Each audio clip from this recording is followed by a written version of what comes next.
The judge's gavel hadn't even touched wood before Wade Granger was already smiling. He stood at the back of the courtroom with his hat in his hands and his boots freshly polished, watching Vivian Mercer the way a man watches something he's already decided belongs to him. 3 days. That's all it had been since they lowered Elias Harrow into the ground. 3 days since the dirt was still loose on his grave, and here was Wade Granger, her dead husband's neighbor, her dead husband's rival, standing in a territorial courtroom that he'd paid for this meeting to happen in, smiling like a man who'd been patient long enough. 7 days, the judge announced, not looking at Vivian once. Remarry within 7 days, or the ranch transfers to territorial administration for settlement. Wade's smile didn't change. He already knew what that meant. He was territorial administration. Vivian Mercer sat in that courtroom chair with her hands folded in her lap and her jaw set so hard it could have cracked stone. She didn't cry. She didn't beg. She looked straight ahead and said nothing because there was nothing left to say to men who'd already made their decision before she walked through the door. If you've never watched a woman realize exactly how cornered she is while refusing to let anyone see it, you've never seen real strength. This is her story, and his. And what happened when two people with nothing left to lose were thrown together by a law that cared nothing for either of them. If this is your first time here, we'd love for you to subscribe to our channel and follow this story all the way to the end, because it only gets more intense from here. Hit the like button if this already has your attention. And drop a comment telling us what city or country you're watching from. We want to see exactly how far this story travels. Now let's begin. The morning they buried Elias Harrow, the wind came down from the northern ridgeline like it was trying to strip the skin off the valley. It was the kind of cold that had nothing to do with season. It was the kind of cold that settled into your chest and stayed there. The kind that made older men rub their sternum without knowing they were doing it. The kind that made women pull their children in closer, even when there was no obvious danger standing nearby. Vivian stood at the graveside and did not hold anyone's hand. She had no children to pull close. She had 32 years of age, 600 acres of raw frontier land, 17 head of cattle, 4 ranch hands who had been loyal to Elias and were loyal to her now only out of habit and not yet certainty, and a marriage that had lasted 9 years and produced more hard work than comfort and more respect than tenderness. But it had been hers, and Elias had been hers, and now the dirt was going on top of him, and she was watching it happen and trying to figure out what came next. The ranch hand stood to her left. Her nearest neighbor, a woman named Clara Bent, who ran a dry goods operation in Black Ridge, stood to her right and kept touching Vivian's arm in that way people do when they feel helpless and don't want to admit it. Wade Granger stood across the grave. He was dressed for mourning the way a man dresses for mourning when he wants to look appropriate but also wants to look good. Dark jacket, clean hat, hair combed. I was 41 years old, ran the biggest cattle operation in the valley, and had spent the better part of 3 years making quiet offers on Elias Harrow's land, all of which Elias had refused with varying degrees of politeness until the last one, which he'd refused with enough directness that Granger had ridden home without saying another word. Now Elias was in the ground, and Granger was at the graveside with his hat against his chest and his eyes on Vivian in a way that she noticed, and that made the cold worse. She didn't look at him. She looked at the grave.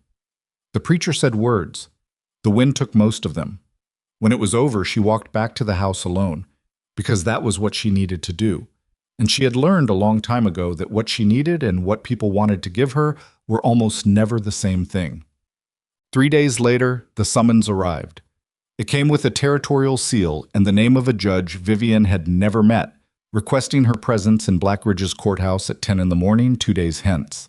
The summons used language that was careful and bureaucratic and said almost nothing directly, but Vivian had grown up watching her father deal with men who used careful language to say nothing directly, and she understood what it meant before she finished reading the first paragraph. She stood in the kitchen with the paper in her hand and read it twice. Then she set it on the table, poured herself a cup of coffee that had been sitting too long and had gone bitter, and drank half of it without sitting down. Her head ranch hand, a man named Roy Decker, who was 53 years old and had been working this land since before Vivian arrived as a new bride, knocked on the back door frame and came in without waiting because they had that kind of relationship. "Ryder came," he said. "I know. I got it." Roy looked at the paper on the table. He had a face that had been weathered into something that resembled driftwood. Not unpleasant, just worn into whatever shape the elements had decided on. He picked up the summons, read it, put it back down. "Wade Granger's behind this," he said. "I know. The Territorial Land Ordinance, widows without male heirs." He said it like he was identifying an injury, carefully, not wanting to make it worse. Some Judge Granger's got his hooks into probably agreed to invoke it. "I know, Roy. What are you going to do?" Vivian finished her coffee, set the cup down. "I'm going to go to that courthouse, and I'm going to figure out exactly how bad it is before I decide what to do about it." Roy nodded. He didn't say anything else, which was one of the things she valued most about him. The courthouse in Black Ridge was a squat wooden building that was trying to look more official than it was. It had 2 columns out front that served no structural purpose, and a brass nameplate on the door that someone had polished recently. The benches inside were hard, and the room smelled like dust and old paper, and the particular kind of mustiness that accumulates in rooms where people come to be told things they don't want to hear. Vivian arrived 10 minutes early. She wore her good dress, which was dark green wool and fit her properly, and communicated that she was a woman who took this seriously without communicating that she was frightened. She sat in the front row and folded her hands and waited. Wade Granger was already there. He sat to the side near the wall, not in the chairs designated for parties involved, but not in the public gallery either. Somewhere in between, in a chair that someone had placed there for him specifically. He nodded at her when she came in. She did not nod back. The judge was a man named Horace Cullum, 60 years old, with the particular combination of a large desk and a small chair that men use when they want to seem approachable but still above you. He had gray side whiskers and reading spectacles and the manner of a man who had decided long ago that his comfort in difficult conversations was more important than anyone else's discomfort in them. "Mrs. Harrow," he said, which was wrong. She had kept her name Mercer throughout the marriage, and Elias had not minded, but she did not correct him because she was saving her energy. "Judge Cullum," he explained the ordinance. The Territorial Land Act of 1871, which stipulated that properties over 500 acres held in joint ownership reverted to territorial administration upon the death of the primary deed holder, unless, and here he paused and looked at her over his spectacles, the surviving spouse remarried within a period of 30 days, recently amended to 7 days in the case of properties deemed strategically significant to territorial expansion. "Who deemed it strategically significant?" Vivian asked. Cullum shuffled papers. "The Territorial Land Office." "Which is run by?" More shuffling. "The Territorial Commissioner." "Who is?" Granger cleared his throat from his chair near the wall. "Mrs. Harrow, I don't think this needs to be adversarial." She turned and looked at him fully for the first time that morning. He was doing the thing where he seemed reasonable. She had watched him do it to Elias. She had watched Elias fall for it twice before he learned not to. She had the advantage of having watched that process. "I'm asking the judge a question, Mr. Granger," she said. "I wasn't talking to you." Cullum set his papers down. "The commissioner is an appointed position. The appointment is not relevant to— it's relevant to me." Silence. The kind that comes when a room full of men realizes the woman in front of them is not going to be managed the way they planned. Cullum tried again. He was gentler now, which she trusted less. "Mrs. Harrow, Mrs. Mercer, we understand this is a difficult time. The intention of the ordinance is not punitive. It's designed to ensure that productive land remains in active, stable operation, given the size of your property and its position along the Northern Water Corridor." "The Northern Water Corridor," she repeated. "It is in the territory's interest that the land remain under—" "The territory's interest," she said, "or Wade Granger's interest." The silence that followed was different from the first one, longer, more uncomfortable.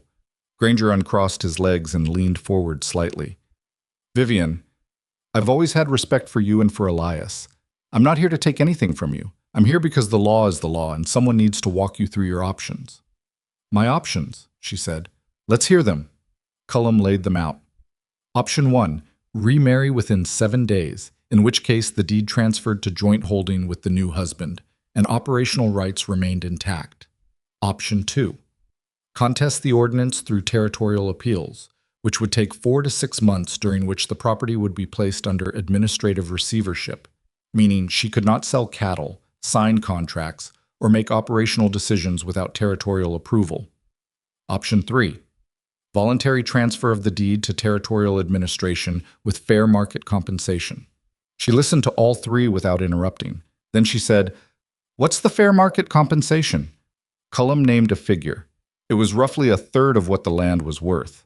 She nodded slowly, like she was considering it. She was not considering it. She was buying time to think through something she hadn't yet finished thinking through. 7 days, she said finally. 7 days. She stood up. Both men watched her.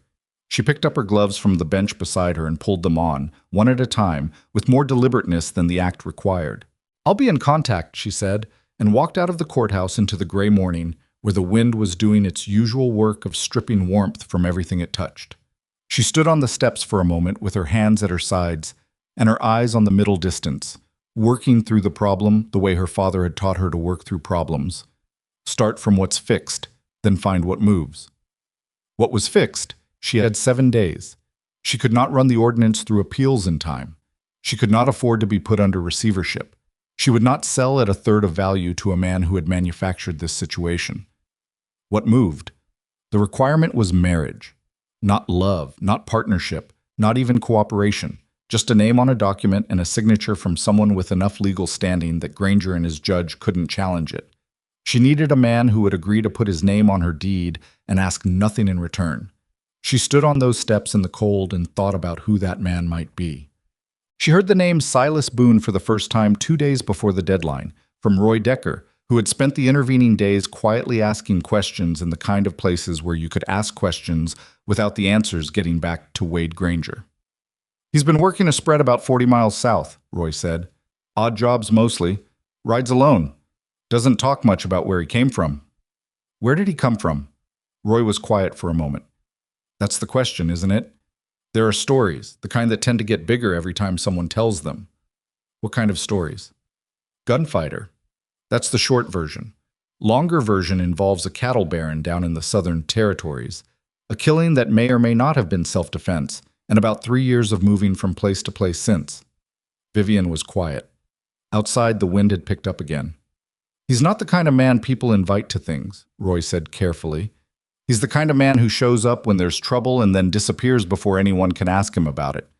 There was a situation in Millhaven last spring, some men trying to run a family off their land. He was there. The men left." "How did he do it?" "Nobody's entirely sure.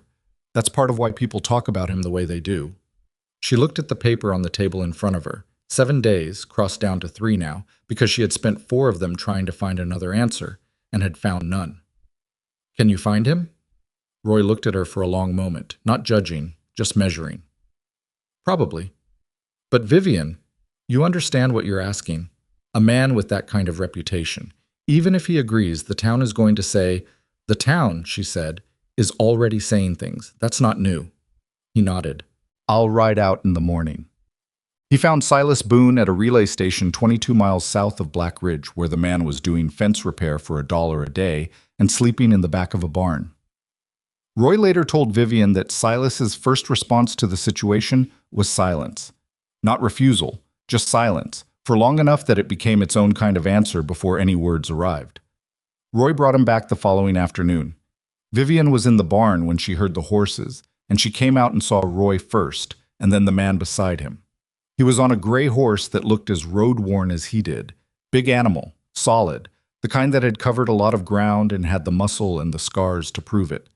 Silas himself was somewhere in his mid-30s, though the kind of mid-30s that comes from living hard rather than just from time. He had a scar along his jaw that had healed clean but white, and he sat in the saddle like a man who had spent more of his life on a horse than off one. He was not particularly large. He was the kind of man whose size was hard to assess because there was a stillness about him that made you more aware of what he might do than what he was. He looked at her the way she'd expected, careful, measuring, without the presumption that some men immediately brought to looking at a woman alone on her property. That was the first point in his favor. She walked toward them. He dismounted without being asked, which was the second. "Roy tells me you have a proposition," he said.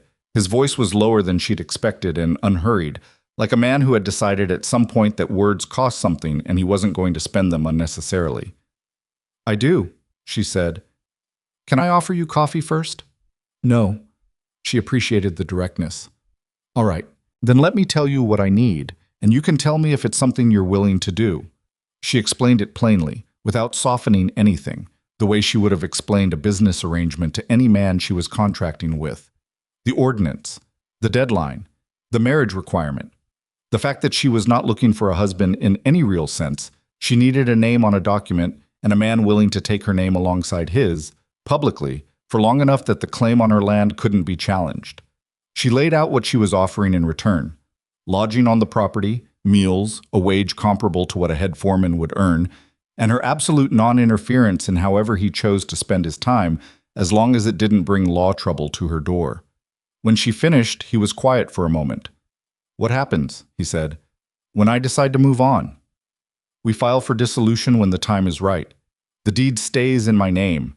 You leave with whatever wages you're owed and your freedom intact. And you'd want this done in 3 days, she said. We have 3 days. He looked past her at the house, then at the barn, then at the land stretching out beyond the fence line. It was the look of a man doing calculations that weren't purely financial. There are things from my past, he said, situations I've been in. There may be men who come looking for me. I've been told something about that. And you're still asking. I'm not asking, she said. I'm offering a contract. You can refuse it. He looked at her then, properly. The way people look at each other when they're trying to decide if the other person means what they're saying. If men come looking for me, he said, it puts you in danger. That's not the same as ordinary ranch trouble. Mr. Boone, she said, Wade Granger has spent 3 years trying to take this land from my husband. And now that my husband is gone, he's gotten a judge to tell me I have to remarry in 7 days or hand it over. If you're asking me to weigh your past trouble against my present trouble, I already know what I think. Something shifted in his face. Not softening exactly, more like a door opening just slightly in a room that had been closed for a long time. I'd need to know the terms in writing, he said. I have a lawyer in Black Ridge. We can have it drawn up tomorrow. He nodded. Not enthusiastically, not warmly, but with the kind of deliberate certainty that she was beginning to understand was how he communicated commitment. All right. She extended her hand. He shook it. His grip was firm and brief and entirely businesslike. It was, she thought, probably the most honest handshake she had received since Elias died, because it made no promises it wasn't intending to keep. You can take the bunkhouse tonight, she said. Roy will show you. He nodded, took his horse's reins, and walked toward the barn with Roy, and Vivian stood in the yard watching and trying to figure out what she had just done. She had solved the immediate problem. She was almost certain of that. She was less certain about what problems she had opened in its place. The wedding was 3 days later. It took place in the courthouse, the same courthouse where Cullum had told her she had 7 days. She had chosen this deliberately. She was not going to be married in a church or a parlor or anywhere that suggested this was something other than what it was. A legal arrangement entered into under duress. Cullum performed the ceremony himself, which he seemed to find distasteful, though whether the distaste was for Vivian's obvious refusal to perform sentiment or for the specific choice of groom was unclear. The witnesses were Roy and Clara Bent. Granger was not present, but Vivian had no doubt that he would know within the hour. Silas stood beside her in clothes that were clean and properly fitted, which she later learned he had acquired that morning by buying them outright from a dry goods store rather than attempting to borrow anything. He had shaved. His hair was combed back. He looked like a man who understood the occasion called for a certain kind of effort and had supplied exactly that amount and no more. They spoke the words they were required to speak. Silas's voice was steady. Vivian's was steady. Neither of them looked at the other when they weren't required to. When it was done and they were walking out into the cold afternoon, Roy ahead of them and Clara falling back to give them space, Vivian said quietly, "Thank you." Silas glanced at her sideways. "Don't thank me yet. I haven't done anything." "You showed up." He was quiet for a moment. "That part's easy. It's what comes after that gets complicated." She looked straight ahead at the street, at the town she had lived in for 9 years, at the people who were watching from doorways and windows and pretending not to. "Yes," she said. "I know." The bunkhouse arrangement lasted exactly 4 days before it became a problem, not because of anything Silas did. He was quiet, kept to himself, worked alongside the hands without being asked, and had a way of doing whatever needed doing before it was formally assigned to him that she noticed even through her own grief and stress. He didn't try to make decisions. He didn't tell Roy what to do. He fixed things. A fence post that had been leaning for 2 weeks. A stall gate that stuck. He didn't announce it. He just did it and moved on, like a man used to making himself useful without making himself noticed. The problem came from Black Ridge. It started with the looks. Then it progressed to Clara Bent relaying what she was overhearing at the dry goods counter, that Vivian Harrow had disrespected her husband's memory, that the man she'd married wasn't someone you could trust, that there was something wrong with a woman who could replace her husband in less than 2 weeks. It progressed further when a man named Daltrey, who ran one of the small cattle operations east of the valley, rode to the fence line and told Roy loud enough for several hands to hear that he wouldn't be doing business with the Harrow Ranch. With the Mercer Ranch, he corrected himself with emphasis, as long as there was a man like Silas Boone associated with it. Roy reported this to Vivian without embellishment. She was sitting at the kitchen table going over the accounts, a job she had been doing alone since before Elias got sick. "What did you say to him?" she asked. "I said he was welcome to take his business elsewhere and that the gate was behind him." She almost smiled. "Good. Vivian, this is going to keep happening." "I know. And Boone, does he know?" She looked up from the ledger. "I'll talk to him." She found Silas at the far end of the south pasture, replacing a section of wire fence that had rusted through over the winter. He was working efficiently, the way he did everything. No wasted motion, no pausing to look around. He heard her horse and didn't stop working. "People in town are talking," she said without prelude. "I know. Some of them are going to pull business." He pulled a length of wire taut and twisted it into place. "I figured that would happen. Does it bother you?" He paused then, set down his pliers, looked at her, squinting slightly against the pale winter light. "Mrs. Mercer, people have been talking about me for about 8 years. I've gotten used to it." "Vivian," she said, "if you're going to be on this property and working alongside my people, you can call me Vivian." He picked up his pliers again. "Vivian." The name sounded strange in his mouth, not uncomfortable, but careful, like he was measuring the weight of it. "What do you want me to do about the business trouble?" "Nothing," she said. "That's mine to handle. I wanted you to know it was happening so you weren't caught off guard." He looked at her again. "That's decent of you." "It's practical. I'd rather you know the situation than have you find out from someone at the wrong moment." He nodded. Then, "There's a section of fence along the north line that's been cut, not rusted. I found it this morning." She went very still. "Cut. Clean cuts. Recent. 3 posts, about 20 yards. Doesn't look like cattle damage." "Granger." "Probably. Or someone working for him. I didn't ride the full line, but if there are 3 posts, there may be more." She sat with that for a moment. The fence wasn't just fence. The north line was the boundary of the water corridor, the creek that ran from the high ground through her property and out into the valley, the same water access that made the land valuable enough to be worth taking. "Roy needs to know," she said. "I was going to tell him after I finished this section." She looked at him, this man she had married for reasons that had nothing to do with anything that was supposed to make a marriage. This stranger who had spent 4 days on her property and was already spotting things that could destroy it. "Silas," she said. He looked up. "Thank you." He held her gaze for a moment. Not warm, exactly, but not closed off the way he had been at the beginning, that first day in the yard. Something was different in it. She didn't have a word for what yet. "Go talk to Roy," he said, "and then maybe ride the north line together. I want to show you how far it goes." She nodded and turned her horse toward the barn, and she was halfway there before she realized that he had just, without intending to, included himself in her problem in a way that went beyond the contract she'd offered him, and that she hadn't minded it at all. That was when she started to understand that the arrangement she had made with such careful, practical calculation was going to become, quite against her planning, something considerably more complicated than she had intended. She was not ready for that. But the frontier, she had learned, did not particularly care whether you were ready for anything. It just kept coming. The north fence line was worse than Silas had let on. Vivian rode it with him the following morning, Roy on her left and Silas slightly ahead. And what she found was not 3 cut posts, but 11.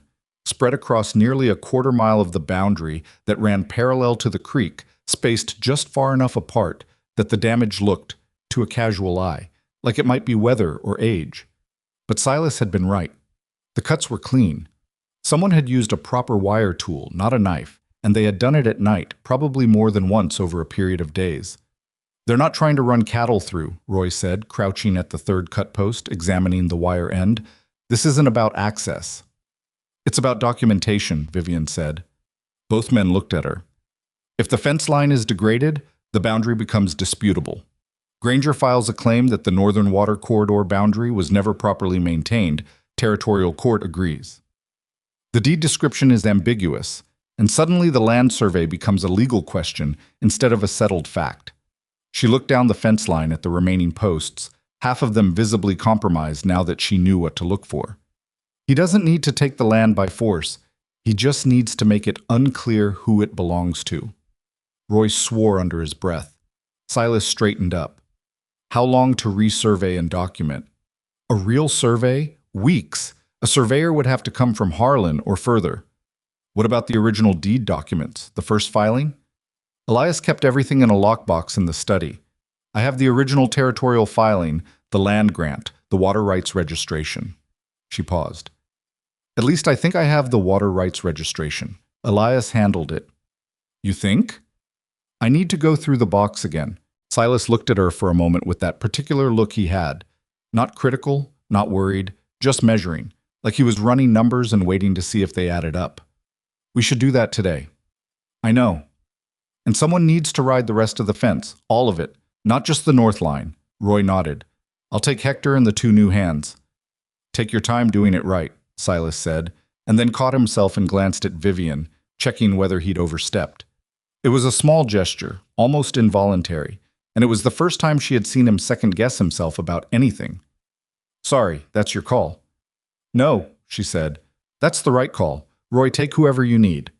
They rode back to the house in the kind of silence that isn't uncomfortable so much as loaded, everyone thinking their own version of the same problem and not yet ready to say it out loud. The lockbox was in the study, under the desk in a compartment Elias had built himself, which meant it was solid and slightly crooked and required knowing exactly where to press to release the latch. Vivian knelt on the floor and opened it and started going through papers while Silas sat in the chair across the room and waited, which was something she was beginning to notice about him. He did not hover. He did not lean over her shoulder or ask questions before she was ready to answer them. He sat, and he waited, and he let her work. And she found this more helpful than she would have expected from a man whose presence she had not asked for. The deed was there. The original land grant was there. The cattle registration, the water claim from 1873, the property tax records. The water rights registration was not. She went through the papers 3 times. She checked the folders individually, unfolded things that didn't need to be unfolded, looked in corners of the box where papers could slip to. Nothing. "It's not here," she said. Silas was quiet for a moment. Could it be somewhere else? Elias was careful about this box. Everything legal went in here. She sat back on her heels. Unless he filed it separately and didn't tell me. Would he do that? She thought about it. Elias had been organized, but he had also been private in ways she hadn't always understood. Not secretive exactly, just there were things he handled alone because he had always handled them alone before her, and he never fully transferred that habit to a partnership even after 9 years of one. Possibly. Could someone have taken it? The question landed in the room differently than the others. She looked up at him. I was sitting with his forearms on his knees, looking at her steadily. "The house hasn't been broken into," she said. "No, but who else knew about the box?" She started to answer and then stopped. Because the answer was complicated, Roy knew. Clara Bent, in the abstract, knew Elias kept important papers somewhere. The attorney in Black Ridge who had drawn up the deed transfer, a man named Prentice, knew the documents existed, though not necessarily where they were kept. And Elias had visited Prentice's office twice in the month before he died. She stood up slowly. "There's an attorney in town who handled some of the original filings." Silas read her expression. "You don't trust him." "I don't know. I trusted Elias's judgment about him, and Elias is gone, so now I have to form my own." She closed the lockbox. "I need to go see him." Today? Today. He stood. I'll come with you. She looked at him. You don't have to. I know, he said. But you showing up alone to ask a lawyer about a missing document sends a different message than showing up with someone beside you. She held his gaze for a moment. Then, all right. The ride into Black Ridge was 15 minutes on a good road, 20 in mud season, and today the road was somewhere in between. Not quite frozen solid, but not soft enough to slow them down. They rode side by side, which was different from the rides they'd taken out to the fence line, where he'd been slightly ahead or slightly behind, maintaining a kind of careful physical distance that respected the terms of what they were to each other. Side by side felt different. She was aware of it, and then annoyed at herself for being aware of it, and then aware of it again. Can I ask you something? She said, because riding in silence with something on her mind was worse than asking. You can ask. The men who might come looking for you, the ones you mentioned when we first talked, how long have you been ahead of them? He was quiet long enough that she thought he might not answer. The horses moved, the road stretched. About 2 years, he said finally. Give or take. Have they gotten close? Twice. A pause. Close enough that I knew it was time to move. What happened? The original situation. Another long pause. She was about to tell him he didn't have to answer when he said, a man named Crowley, August Crowley. He runs cattle in the Southern Territories, runs everything actually, owns judges, owns sheriffs, owns whatever needs owning. He said this without bitterness, just as fact. I worked for him once, a long time ago, when I was younger and less particular about who I took work from. His son was with a group that tried to run a family out of their land, violently. I was there. His son didn't survive the night. You killed him. I don't know for certain who fired the shot that killed him. It was a bad night and there were a lot of guns. But Crowley decided it was me, and that was enough. He shifted in the saddle. Crowley is the kind of man who decides things and then spends whatever it takes to make those decisions correct. And he's been hunting you since. Hunting is probably the right word. She thought about that. 2 years of moving, sleeping in barns for $1 a day, doing fence work for strangers, and then leaving before anything could take root. Why did you agree to this? She asked. Knowing it meant staying in one place. He looked at the road ahead. Because staying in one place and defending something worth defending seemed, at this point, like a better use of my time than running. He glanced at her sideways. Also, your ranch hand is persuasive. She almost smiled. Roy has that quality? He told me about your husband. Said Elias Harrow was a decent man who built something real and didn't deserve to lose it to a snake in a good jacket.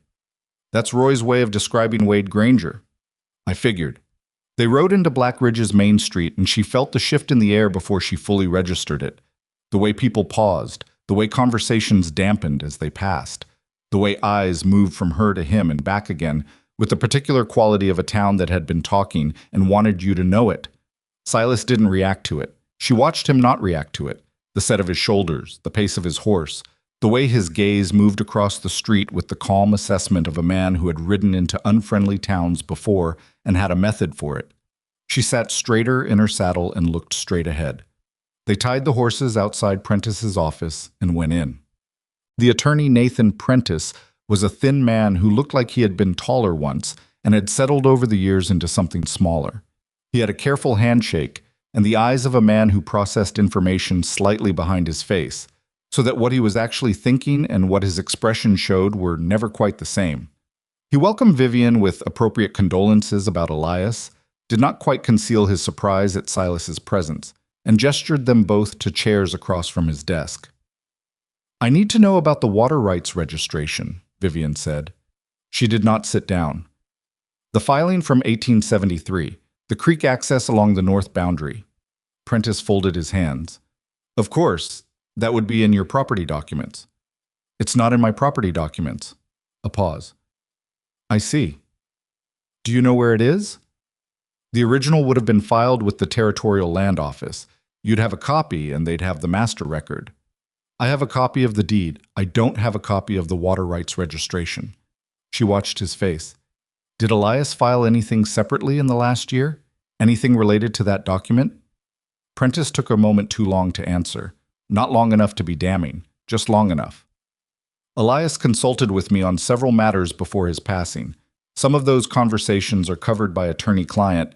Elias is dead, she said, and I'm his estate. Of course. Yes. He opened a drawer, rifled through it with the air of a man who knew exactly where everything was, but needed to buy a few seconds. There was a matter, late last year. Elias had concerns about the water rights registration. He asked me to look into whether the original filing was properly recorded. Vivian went very still. Was it? Prentice found a folder, opened it. She couldn't read his expression. The filing exists. It's recorded. But there was a clerical irregularity in the boundary description, a surveying error from the original filing. The Northern Creek boundary, as described in the registration, is about 40 yards short of where the physical fence line runs. The room was quiet. She felt Silas shift slightly beside her. 40 yards, she said. It's a clerical error. These things happen with older filings. It can be corrected with a new survey and an amended registration. Or, she said carefully, if someone brought it to the attention of the Territorial Land Office and argued that the fence line was therefore improperly placed and the registered boundary was the legal one, the creek access would be disputed. Prentice looked at his folder. That is, theoretically, a possible interpretation. And who else knows about this irregularity? Another pause. Longer this time. More deliberate. Nathan, she said, and her voice had gone very quiet and very flat. Who else knows? He didn't answer immediately. He was looking at the folder and she could see something working in his face. Discomfort, maybe, or the particular internal negotiation of a man who had made a decision he was now being forced to account for in front of the person most affected by it. I may have discussed the irregularity with another party, he said, in the context of a general conversation about land records. What party? He didn't say the name. He didn't have to. She stood there for a moment. She had known, walking in, that something was wrong. She had known it in the vague, cold way you know things, that you haven't let yourself finish thinking yet. Now she was finishing it, and the shape of it was exactly as ugly as the shape of things usually was when Wade Granger was involved. Thank you, she said, which was not gratitude. She turned and walked out of the office, and Silas followed her, and they were halfway down the street before she stopped walking, not because she'd reached a destination, but because she needed a moment to stand still and process the size of what she was holding. Silas stopped beside her. He told Granger, she said.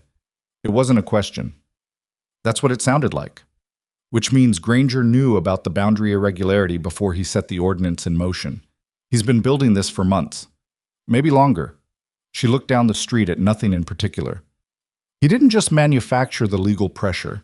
He manufactured the legal pressure knowing that even if I remarried, even if I kept the land, he had another way to challenge the water rights. He's covering multiple angles. He's thorough. She said it without admiration. Elias underestimated him. I thought I hadn't, but I'm not sure now.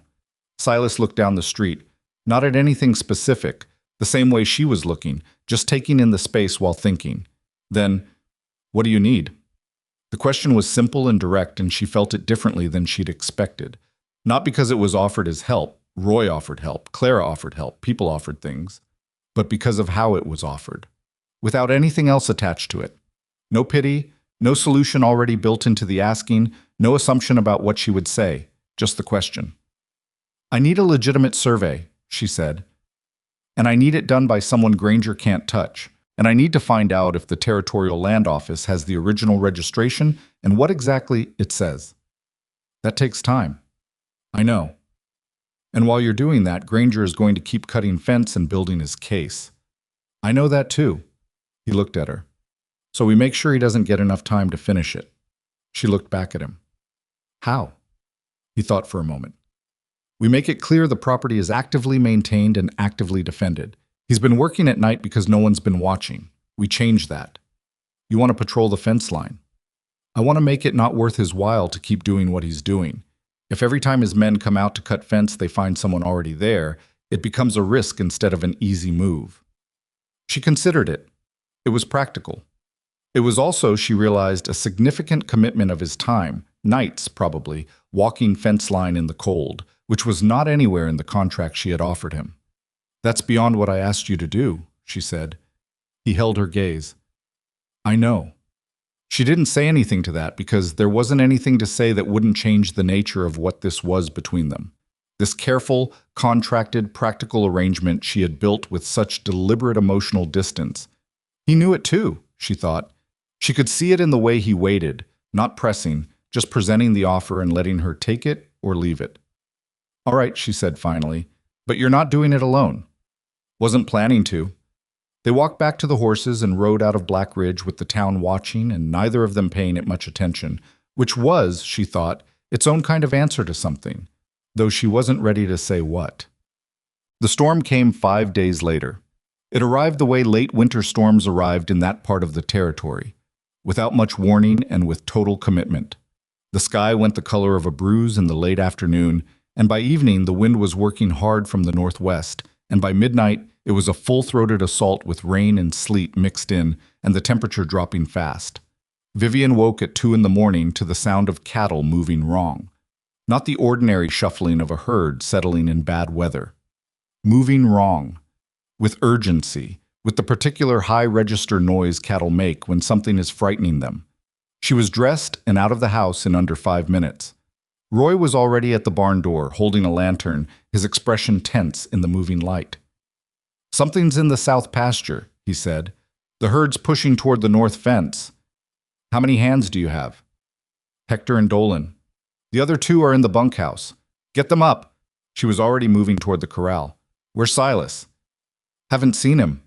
She saddled her horse in the dark with the efficiency of someone who had done it under pressure before, her fingers working buckles and straps by feel, while the lantern swung and the wind made noise against the barn walls. She was leading the horse out when she heard hooves coming fast from the east, from the direction of the north fence line, which was where Silas had been walking patrol that night. He came out of the dark at a canter, already reading her the situation as he pulled up. "Someone's driving the herd. 3 or 4 men, south side, pushing them toward the north fence. If they hit it at speed in the dark, they'll break through and scatter across the—" "I know." She was already mounting. "Roy's getting the other hands. We need to get ahead of the herd and turn them before they hit the fence. If we go around the east side and come in from—" He stopped, looked at her. "You know this land better than I do." It was a deliberate statement, and she recognized it as such. Him putting the decision in her hands, in the middle of a crisis, when it would have been easy and arguably more efficient for him to just go. She appreciated it even though she didn't have time to say so. "East side, through the creek crossing, up the back slope," she said. "It's faster. The creek's running high, but it's passable." "Lead." She went. He followed. Behind them she could hear Roy organizing the hands, his voice cutting through the wind with the particular authority of someone who had been doing it for decades. The creek crossing was worse than usual. The water was mid-chest on the horses, cold enough to shock, moving with the weight of runoff from the high ground. Her horse balked at the edge and she pushed it through firmly, feeling the cold water hit her boots and calves, and not stopping because stopping wasn't an option. Silas came through right behind her without hesitation. They came up the back slope at a gallop and swung around to the south side of the north pasture, and she could see the herd now in the dim, moving mass of cattle, panicked and pushing. She could see the fence line ahead of them, could see that they were maybe 2 minutes from impact. She didn't think about it. She rode straight at the edge of the herd and started working, pushing them left, turning the lead animals, using her horse and her voice and every piece of knowledge she had about how cattle moved in panic. Silas came in from the other side, coordinating without discussing it, reading what she was doing and responding to it, and somewhere in the back of her awareness she registered that he was good at this. Not just competent, genuinely good. The kind of good that comes from doing something for years and paying attention the whole time. The herd turned. Slowly, then all at once, the way a herd does, fighting it and then giving to it like a wave breaking. They moved north and then curved west, away from the fence, slowing as the pressure from whatever had been driving them fell off. She pulled her horse to a stop, breathing hard. Silas pulled up beside her. For a moment neither of them spoke. The rain was coming down properly now, cold and heavy, and the wind was in everything. "The men who were driving them," she said. "Gone. They were on the south perimeter, and when we came in from the back they pulled out." "Did you see them clearly?"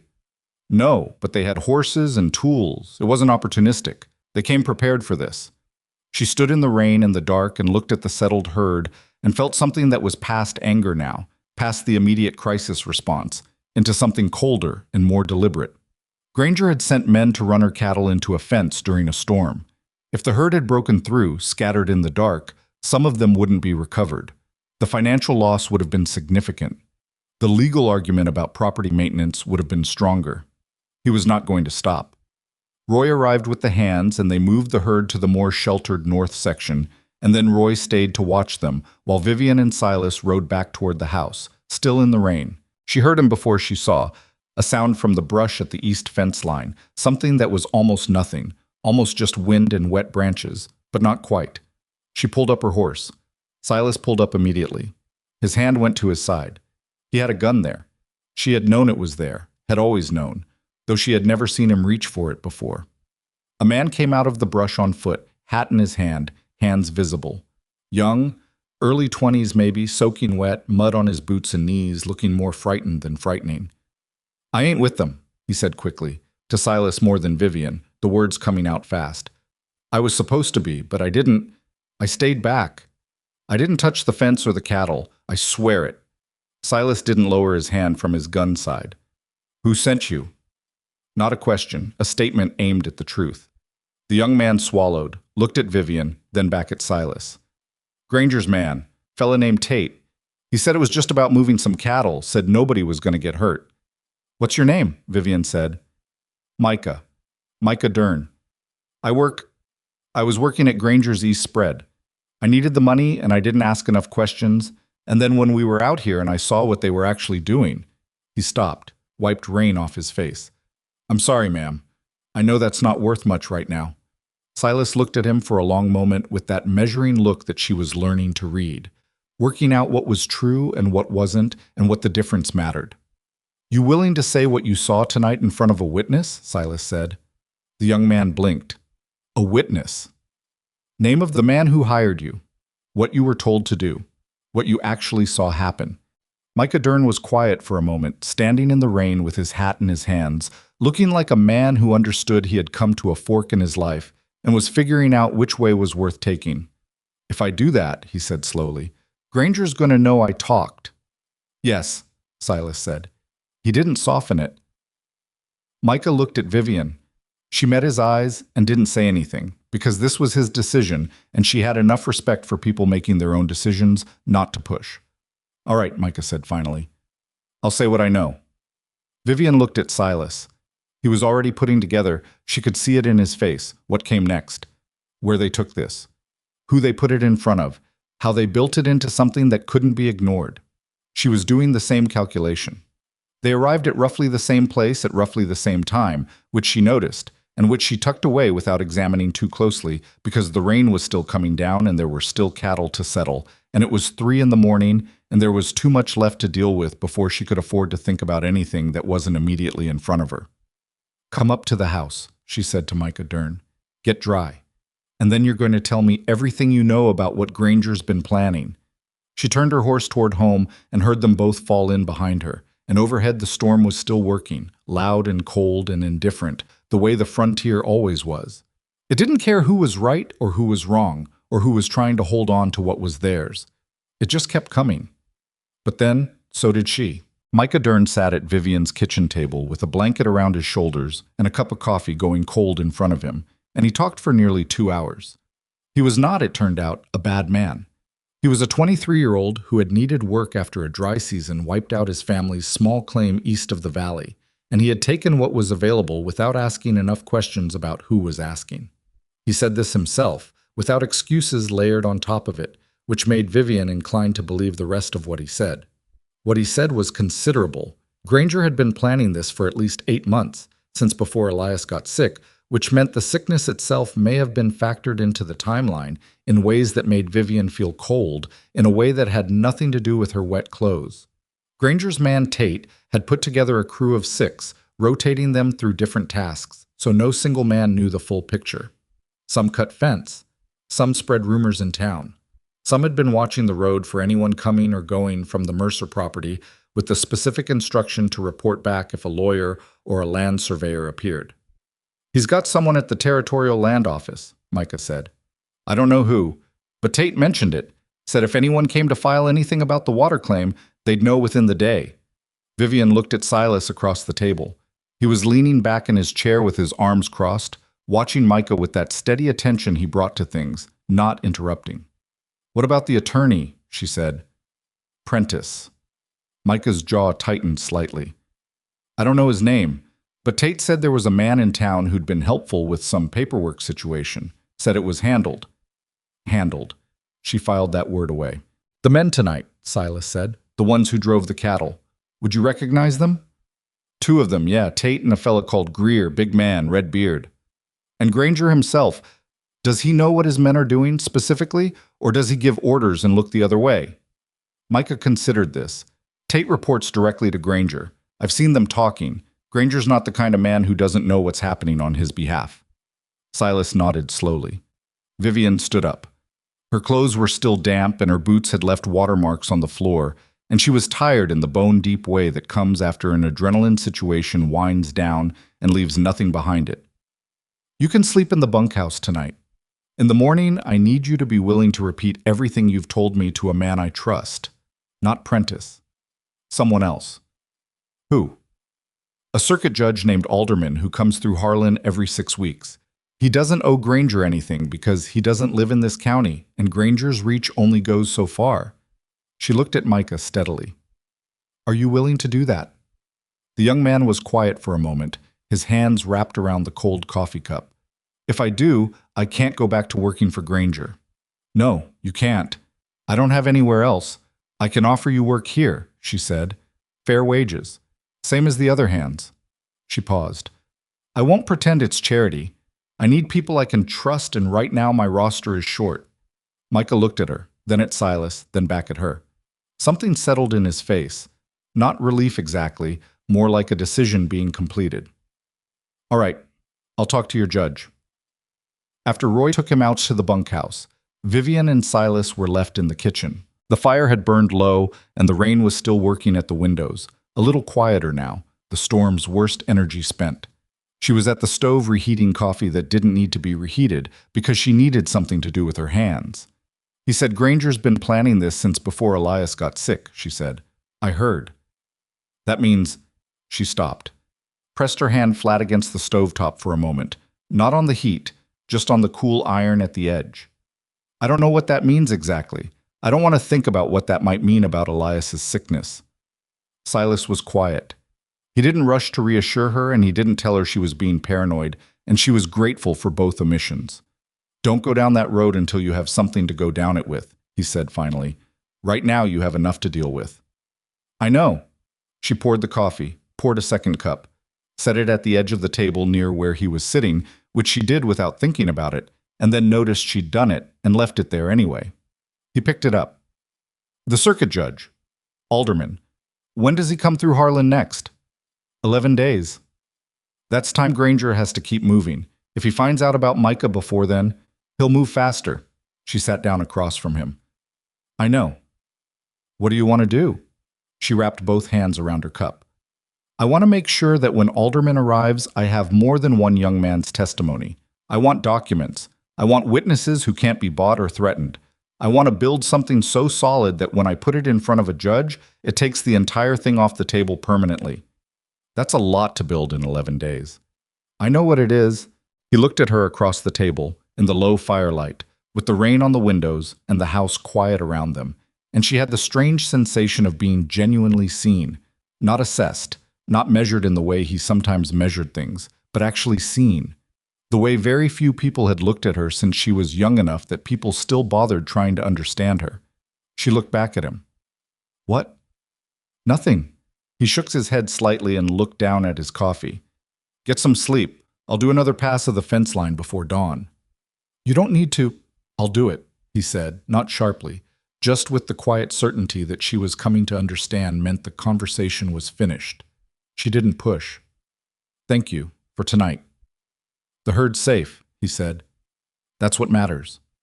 She went to bed and lay in the dark and listened to the rain quiet down to nothing, and she did not think about the way he had looked at her across the kitchen table, because that was not a door she was going to open, not with everything else happening, not when the arrangement they had was the most honest thing she'd been offered in years, and she was not going to be the one to make it complicated. She was mostly successful. 9 days before Judge Alderman was due in Harlan, the strangers arrived. There were 4 of them. They came from the south, which was wrong. Everyone who had legitimate business with the Mercer Ranch came from Black Ridge Road, from the west. They came in the middle of the afternoon, which was also wrong in a way she couldn't have explained precisely, but felt in the way you feel something when your instincts have been sharpened by years of paying attention to the land and the people on it. Silas saw them first. He was at the corral with Hector when they appeared at the south fence line, and he watched them for a moment without doing anything, and then sent Hector to find Roy and walk towards the house. Vivian came out to the porch before he reached it. 4 men, he said. His voice was level, but there was something different in it. A particular quality she hadn't heard before, like a string pulled slightly tighter than usual. South perimeter. They stopped at the fence line, and they're just sitting there. She looked south. She could see them from the porch. Small at this distance, but there. Not moving, just watching. Do you know them? She asked. A pause, short but distinct. One of them, maybe. Crowley's men. He didn't answer immediately. He looked at the riders, then at her. I don't know for certain. The one I might recognize, it's been 2 years and the distance is enough that I could be wrong. But you're not. He was quiet for a moment. I'm probably not wrong. She looked at the riders. 4 men sitting on good horses, doing nothing except being visible, which was itself a message. She understood messages. What do they want? She asked. Right now today. Why stop at the fence line instead of riding in? They're establishing that they've found me, Silas said. That's what this is.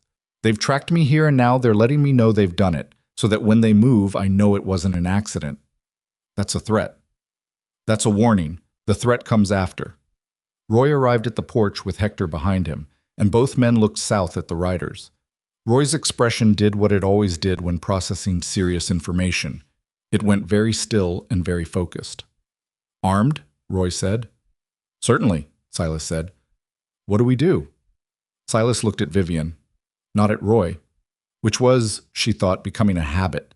This thing he did where the decision came back to her, even in moments where his experience was more relevant than hers. We go meet them, she said. Vivian, Roy started. I'm not hiding on my own land. She stepped off the porch. Silas, come with me. Roy, stay at the house with Hector, and get the other hands in from wherever they are. She walked south without waiting to see if anyone was going to argue further. She heard Silas fall in beside her. You don't have to do this, he said quietly. I can go alone. And say what? This is my property. I'll be the one standing on it. He didn't argue. They walked together to the south fence, and the 4 riders watched them come the whole way, not moving, not shifting, just watching with the patient attention of men who were comfortable being waited on. Up close, they were exactly what she'd expected, and worse.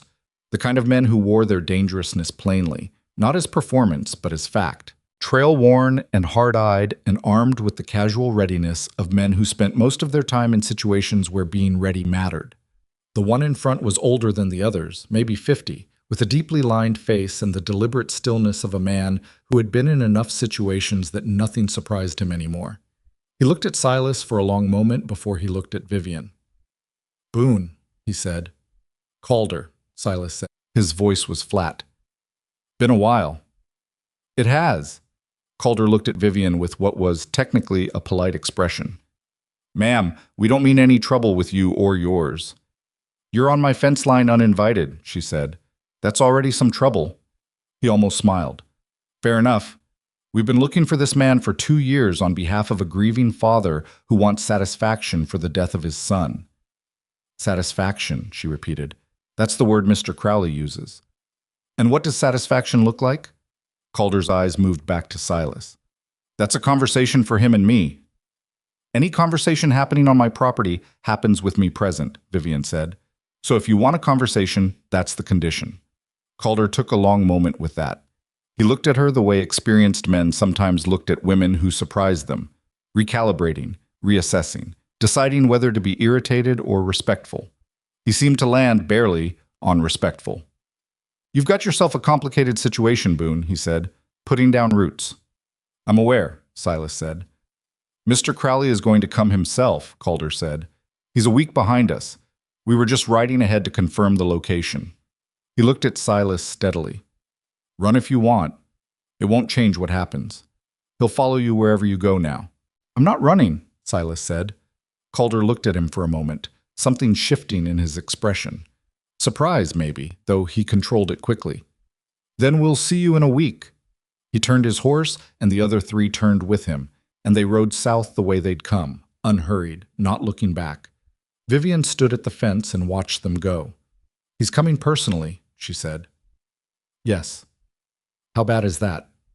Silas was quiet for a moment. August Crowley doesn't come personally unless he intends to finish something. He has enough money and enough men that he doesn't usually need to be anywhere near the actual... He stopped. Chose different words. He's not a patient man. 2 years is the longest he's ever stayed patient about anything. She looked at the empty horizon where the riders had disappeared. A week, she said. Give or take. She turned and walked back toward the house. Her mind was doing what it always did in a crisis, running the problem from multiple angles simultaneously, looking for the edges of it, figuring out what was fixed and what moved. What was fixed, Crowley was coming. He had enough resources that running Silas off the property wouldn't stop him, and trying to fight him directly with 4 ranch hands and one very capable but ultimately outnumbered man was not a plan, it was a funeral. What moved? Crowley was a week away. Judge Alderman was 9 days away. If she could get to Alderman with Micah Dern's testimony and the fence evidence and the water rights documentation before Crowley arrived, she would have legal standing and territorial backing, which wouldn't stop Crowley from coming, but it would change what he was coming into. She went to the study and started writing letters. The next 6 days were the longest of her life, and she had had some genuinely difficult days to compare them to. She sent letters to 3 different territorial contacts, a land commissioner she had corresponded with twice about the water rights issue, a railroad developer who had expressed interest in the northern corridor and therefore had a financial interest in the corridor's ownership being clearly established, and a woman named Agnes Holt, who ran the territorial newspaper out of Harlan and had a documented interest in land fraud stories. She also sent a letter to Judge Alderman directly, requesting that he arrive 2 days earlier than his scheduled circuit, if at all possible, citing active interference with property rights, an imminent threat to territorial land integrity. She wrote these letters at the kitchen table, late at night, after the rest of the household was quiet, and on 3 of those nights Silas came in from a patrol of the perimeter and found her still there, and on the first night he said nothing and poured himself water from the pitcher and went to bed, and on the second night he sat down across from her without being invited, and she found that she didn't mind, and on the third night he said, "You should sleep." "I know." "You're running yourself into the ground." "I know that too." He was quiet for a moment, then, "What else can I do that I'm not already doing?" She looked up from the letter she was writing. He had asked this once before in the street in Black Ridge, and it had landed on her the same way it did now, without conditions, without angles, just the question standing alone. "Nothing," she said. "You're doing what needs doing." He looked at the letters spread across the table. Agnes Holt, the newspaper woman. "You know her work?" "I know of her. She did a piece 2 years back on land consolidation in the Southern Territories. Named names." He paused. "Named Crowley." Vivian looked at him. "Did he respond?" "He tried to buy the paper. She declined." Something that might have been respect moved across his face. "She's not easy to threaten. That's why I wrote to her." He looked at her for a moment. "You've thought about this carefully." "I've had to." "Most people in your situation would have tried to run or tried to fight. Both of those usually end the same way." "My father told me something when I was young," she said. "He said the best response to a man who has more power than you is to change the game he thinks he's playing." She looked at the letters. "Crowley thinks he's coming to finish something personal. I'm trying to make sure that when he arrives, he finds out he's stepped into something much larger than personal." Silas was quiet for a long moment. Then he said very simply, "Elias was lucky." She went still. "Sorry," he said immediately. "That was... no." She shook her head. "Don't apologize for that." They sat in the quiet kitchen and the fire was low and the wind was gone tonight, which made the silence big, and neither of them said anything for a while. and it was the kind of nothing that has weight and presence and a shape of its own. "Go sleep," he said finally, quietly. "I'll finish the patrol." She went, and this time she lay in the dark and did not tell herself she was not thinking about him, because it had become too obvious a lie to be worth maintaining. Crowley arrived in 7 days, not 8. He came on a Tuesday morning, and he did not come quietly. He came with 9 men, Calder's original 4 and 5 more, and they came openly on the Black Ridge Road, which told her that he was not attempting concealment. He knew about Granger, she thought. He might even have communicated with Granger, which was a possibility she had considered and not been able to rule out. She was on the porch when they came down the road. Silas was beside her. Roy was inside the house with the window cracked, and Hector and the other hands were distributed around the property at positions they had spent 3 days planning. August Crowley was not what she had imagined. She had imagined a large man. He was not large. He was perhaps 5'9", slight, with white hair that had gone thin and a face that was more lined than aged. The lines of a man who had spent most of his life at pressure, not of a man who had lived outdoors. He was dressed well, in a dark traveling coat and clean boots, and he sat on a very fine black horse with the posture of a man who was accustomed to being the most important person present, and saw no reason to question that assessment. He stopped his group at the gate. Not the fence line, the actual gate, the proper entrance to the property, which was a distinction she read as deliberate. He was presenting himself as a man with manners, a man who knew how things were supposed to be done. "Mr. Crowley," she said from the porch. He looked at her with the measured attention of someone who had expected to be speaking to Silas first and was recalibrating. "Mrs. He paused. "Boone, is it now?" "Mercer, sir," she said. "Vivian Mercer. This is my property." "Indeed." He looked at Silas beside her. Something shifted in his face. Not violence, exactly. Not yet. Something older and colder than violence. The particular expression of a man who has been holding grief at a remove for so long that it has curdled into something he calls justice. "I'd like to speak to this man. On your property, with your permission, if you prefer." She looked at him for a moment. "You're welcome to dismount and come in. Your men wait outside the gate." He studied her. "You're not frightened." "I'm quite frightened," she said. "But that doesn't seem relevant to how I conduct my property." He almost smiled. He dismounted, handed his reins to Calder, and walked through the gate alone. She led him inside to the front room because that was the right room. Formal, proper, not intimate.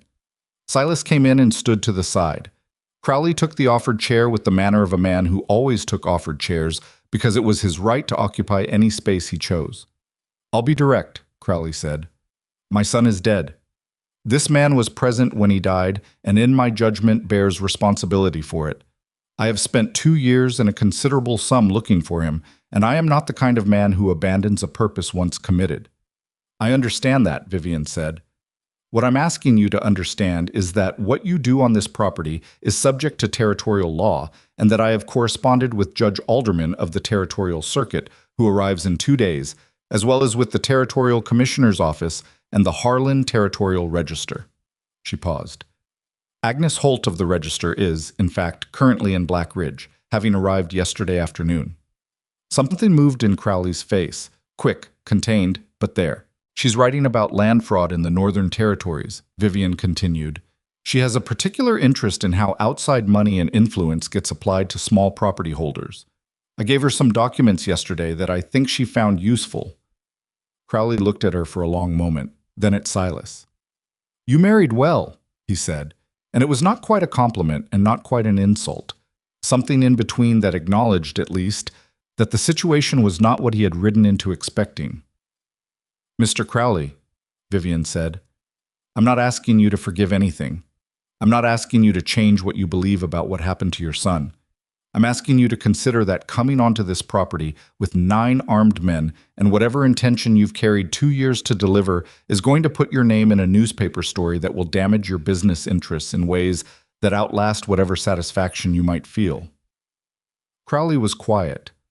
Silas, who had been silent since they came inside, spoke then. "Your son drew first," he said. It was not an argument and not an excuse.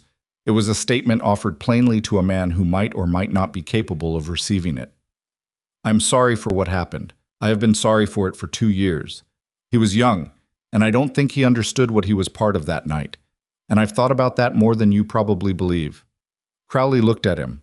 The expression on his face was the most human thing she had seen from him, complex and grieving and furious and something else underneath all of that, something that resembled exhaustion. You think sorry changes anything, Crowley said. No, Silas said. I don't, but I'm saying it anyway. The silence that followed was the kind that contains a great deal that can't be spoken. Outside, the morning had gone quiet. The wind that had been blowing since before dawn had stopped, the way it sometimes did in the middle of the day, and the silence of the plains pressed itself against the windows and the walls. Crowley looked down at his hands, at his rings. Expensive, the kind a man acquires over decades of accumulation. His son would have been in his 30s now, she thought, would have had his own rings, his own accumulation, would have had whatever life he might have built if that night had gone differently. The men outside, Crowley said finally. His voice was different. Still controlled, but the pressure behind it had shifted. They don't ride against this place. It was not a question. It was a man arriving at a decision and stating it. Silas was very still. Vivian said carefully, If they don't, then this conversation stays where it is. It doesn't go further than this room. Crowley looked at her, then at Silas, then back at his hands. You've built something here, he said. The both of you. He said it like he was identifying a fact rather than offering an observation. My son wanted to build something. I gave him money instead of teaching him how. He stood. His movements were slower than when he'd come in, as if something that had been holding him upright had partially let go. I'll take my men back south. He walked to the door, stopped with his hand on the frame, didn't turn around. If I find out the story in that newspaper touches my name, we'll be having a different conversation. The story is about land fraud in the Northern Territories, Vivian said. If your name isn't associated with land fraud in the Northern Territories, it won't appear. A pause. See that it doesn't. He walked out. She stood in the front room and listened to the sound of horses moving and then the gate and then the road and then quiet. Pure and total quiet. Silas was still standing where he had been, not moving, looking at the door that Crowley had gone through. His face was the most open she had ever seen it. Not broken, not relieved, but stripped of its usual careful composure, showing something underneath that she thought was probably very close to what he actually was when nobody was evaluating him. That's not over, he said quietly. No, she agreed, but it's over for today. He looked at her, and she looked at him. And the thing that happened in the space between them was not dramatic. There was no thunder, no signal, no obvious moment where everything changed. It was quieter than that. It was the quiet of two people in a room after something enormous has passed through it, realizing they are still standing, realizing they are standing close, realizing that the distance they had been maintaining with such careful, practical determination was smaller than either of them had been admitting. She moved first. Or he did. She was never entirely certain afterward. His hands were at her arms and then her face, and she had her hands against his chest, and the first time they kissed, it was not graceful. Her breath caught wrong, and his forehead came against hers first before he found the right angle, and neither of them had done this with each other before, and it showed, in all the ways it was supposed to show, when something is real rather than practiced. Outside, the plains were silent. The ordinary morning sound of the land, wind and birds, and the distant movement of cattle had not returned yet, and in that pocket of stillness, in the room that still held the shape of August Crowley's grief, Vivian Mercer and Silas Boone remained. Not because the law had put them there, not because the contract required it, because they chose to. Roy knocked on the door frame several minutes later with the tactful timing of a man who had seen what was happening from the window and had waited accordingly. They're gone, he said, without coming in. All 9 of them, South Road. Thank you, Roy, Vivian said. Her voice was steady, or nearly. A pause. She could almost hear Roy deciding something in the hallway. I'll tell the hands to stand down, he said, and his voice had something in it that might have been carefully suppressed satisfaction. Then his footsteps went back down the hall, and the house was quiet again, and outside the wind began to come back, slow and easy from the west, the ordinary breath of the frontier going about its ordinary business. indifferent as always to what the people on it had just been through. She stepped back. Silas led her. They looked at each other with the particular unguarded attention of people who have just removed a careful pretense and are not yet sure what to do with the space it leaves. That complicates things, she said. He looked at her. Does it? Not a question, just those two words, quiet, with everything they contained. She looked at him for a long moment. This man she had married for reasons that had nothing to do with love, and had somehow arrived here anyway, standing in her front room with the planes going quiet outside, and 2 years of his running and months of her holding on converging in this ordinary space. I don't know what I'm doing, she said. It was the most honest thing she had said to him. Neither do I, he said, but I stopped running. She looked at him. That means something, he said, to me, in case you were wondering. She was, she realized, wondering exactly that. She turned toward the kitchen because there were letters to finish and a judge arriving in 2 days and a newspaper woman in town who needed accurate information and a ranch that needed running, all of which was true and all of which was also a way of taking a breath before whatever came next. Come have coffee, she said over her shoulder. We have work to do. He followed her. And the door between the front room and the kitchen, which had been left open, let in the sound of the land going back to its ordinary life, the wind and the cattle and the far-off call of something in the north pasture that probably needed looking at. It was all still there, the work and the trouble and the long uncertain road ahead. But so were they, and that, for the moment, was enough. Judge Alderman arrived on a Thursday, 2 days after Crowley and his men rode south, and he was nothing like Cullum. Where Cullum had the manner of a man who had arranged the room before you entered it, Alderman had the manner of a man who walked into rooms and took stock of what was actually in them. He was 64 years old, built like someone who had done physical work before he did legal work, with broad hands and a direct gaze and the particular quality of patience that comes not from temperament but from experience, from having sat across from enough people in enough difficult situations that he had learned to wait for the truth rather than chase it. He came to the ranch rather than asking Vivian to come to him, which was the first difference. He came with a clerk, and without ceremony, tied his horse at the post himself, and shook her hand on the porch with the grip of someone who respected the gesture. Mrs. Mercer, he said, your letter was specific. I appreciate specific. Come in, she said. I have a great deal to show you. She had spent the 2 days since Crowley's departure preparing. The kitchen table had become a documentation surface. Letters arranged by date. The fence survey Roy had completed with measurements and sketches. Micah Dern's written account signed and witnessed by both Roy and Clara Bent, the original deed and water rights filing from the lockbox, and the amended survey she had commissioned from a land surveyor she'd brought in from Harlan at considerable expense and speed.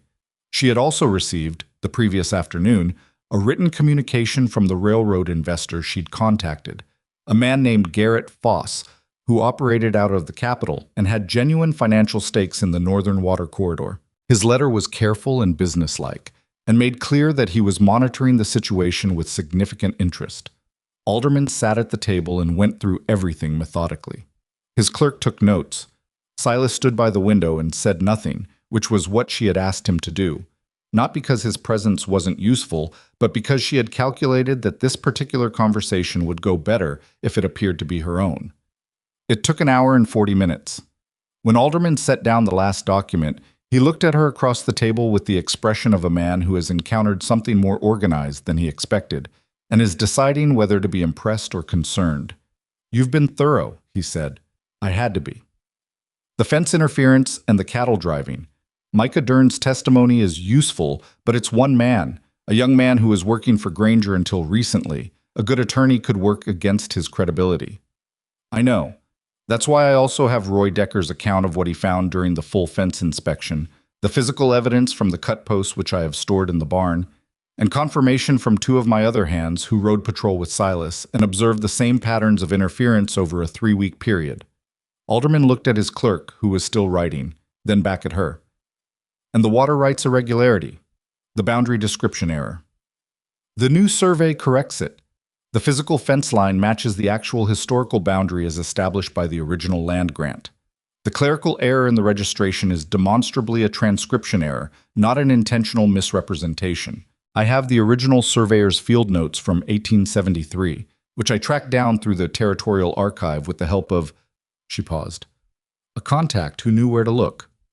Agnes Holt had known where to look. The newspaper woman had turned out to be, in addition to her published work, remarkably useful in navigating the specific bureaucratic corners where territorial records went to be difficult to find. Prentice, Alderman said. The name landed in the room like something set down with deliberate weight. I have no direct evidence that he communicated the boundary irregularity to Granger, she said carefully. I have circumstantial evidence and a strong pattern. I'll leave that to your judgment. Alderman nodded. He tapped the stack of documents in front of him. And the marriage itself, the ordinance that required it. You're contesting the invocation? I'm not contesting the ordinance. I'm contesting the specific invocation, which was triggered by a complaint from the Territorial Land Office. She looked at him steadily. The complaint was filed the day after Elias was buried, which means it was prepared before he was buried, which means someone anticipated his death and had the paperwork ready. Alderman was very still for a moment. That, he said, is a significant allegation. Yes, she said. It is. Silence. The clerk's pen had stopped moving. I'm not alleging that anyone caused Elias's death, she said. It needed to be said plainly, before his mind went where minds went with significant allegations. I don't have evidence of that, and I won't claim what I can't support. What I am alleging is that someone had advanced knowledge of the situation and used it to manufacture a legal crisis designed to force the sale or transfer of this property under duress. Alderman looked at her for a long time. You understand that acting on this, if I issue a formal finding, if this goes into territorial record, this doesn't stay local. I understand. Granger has connections beyond this county, people who will respond to having their arrangements disrupted. Judge Alderman, she said, Wade Granger has already sent men to cut my fences, drive my cattle into a storm, and compromise my attorney. I don't have much left to lose by making it formal. He almost smiled. Not with amusement, with something that resembled recognition. No, he said. I suppose you don't. He closed the folder, looked at Silas by the window for the first time since they'd sat down. And you, Mr. Boone, you're the husband. I am, Silas said. How much of this were you involved in preparing? The fence patrol, some of the physical evidence. The rest was her. Alderman looked between them. Whatever he made of what he saw, he kept it to himself. I'll need 2 days to review and draft a formal finding. I'll want to speak to Roy Decker directly and to Micah Dern, and I want to ride the north fence line myself. He stood, which meant the clerk stood, and started organizing his notes. In the meantime, I'd strongly recommend that you not allow Wade Granger onto this property under any circumstances, and that you send word to him today that a territorial circuit judge is in residence. That will push him, Silas said quietly from the window. Yes, Alderman agreed. It will, which is partly the intention.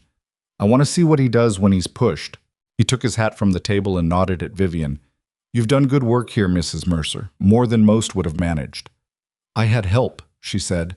She glanced at Silas as she said it, just briefly, and he was looking at her, and Alderman either didn't notice or decided not to notice, which was its own form of courtesy.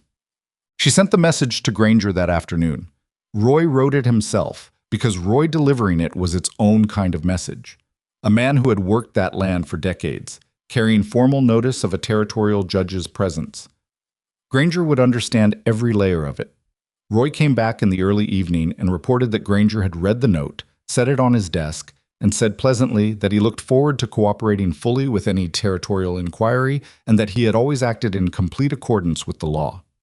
He was smiling when he said it, Roy said. Of course he was, Vivian said.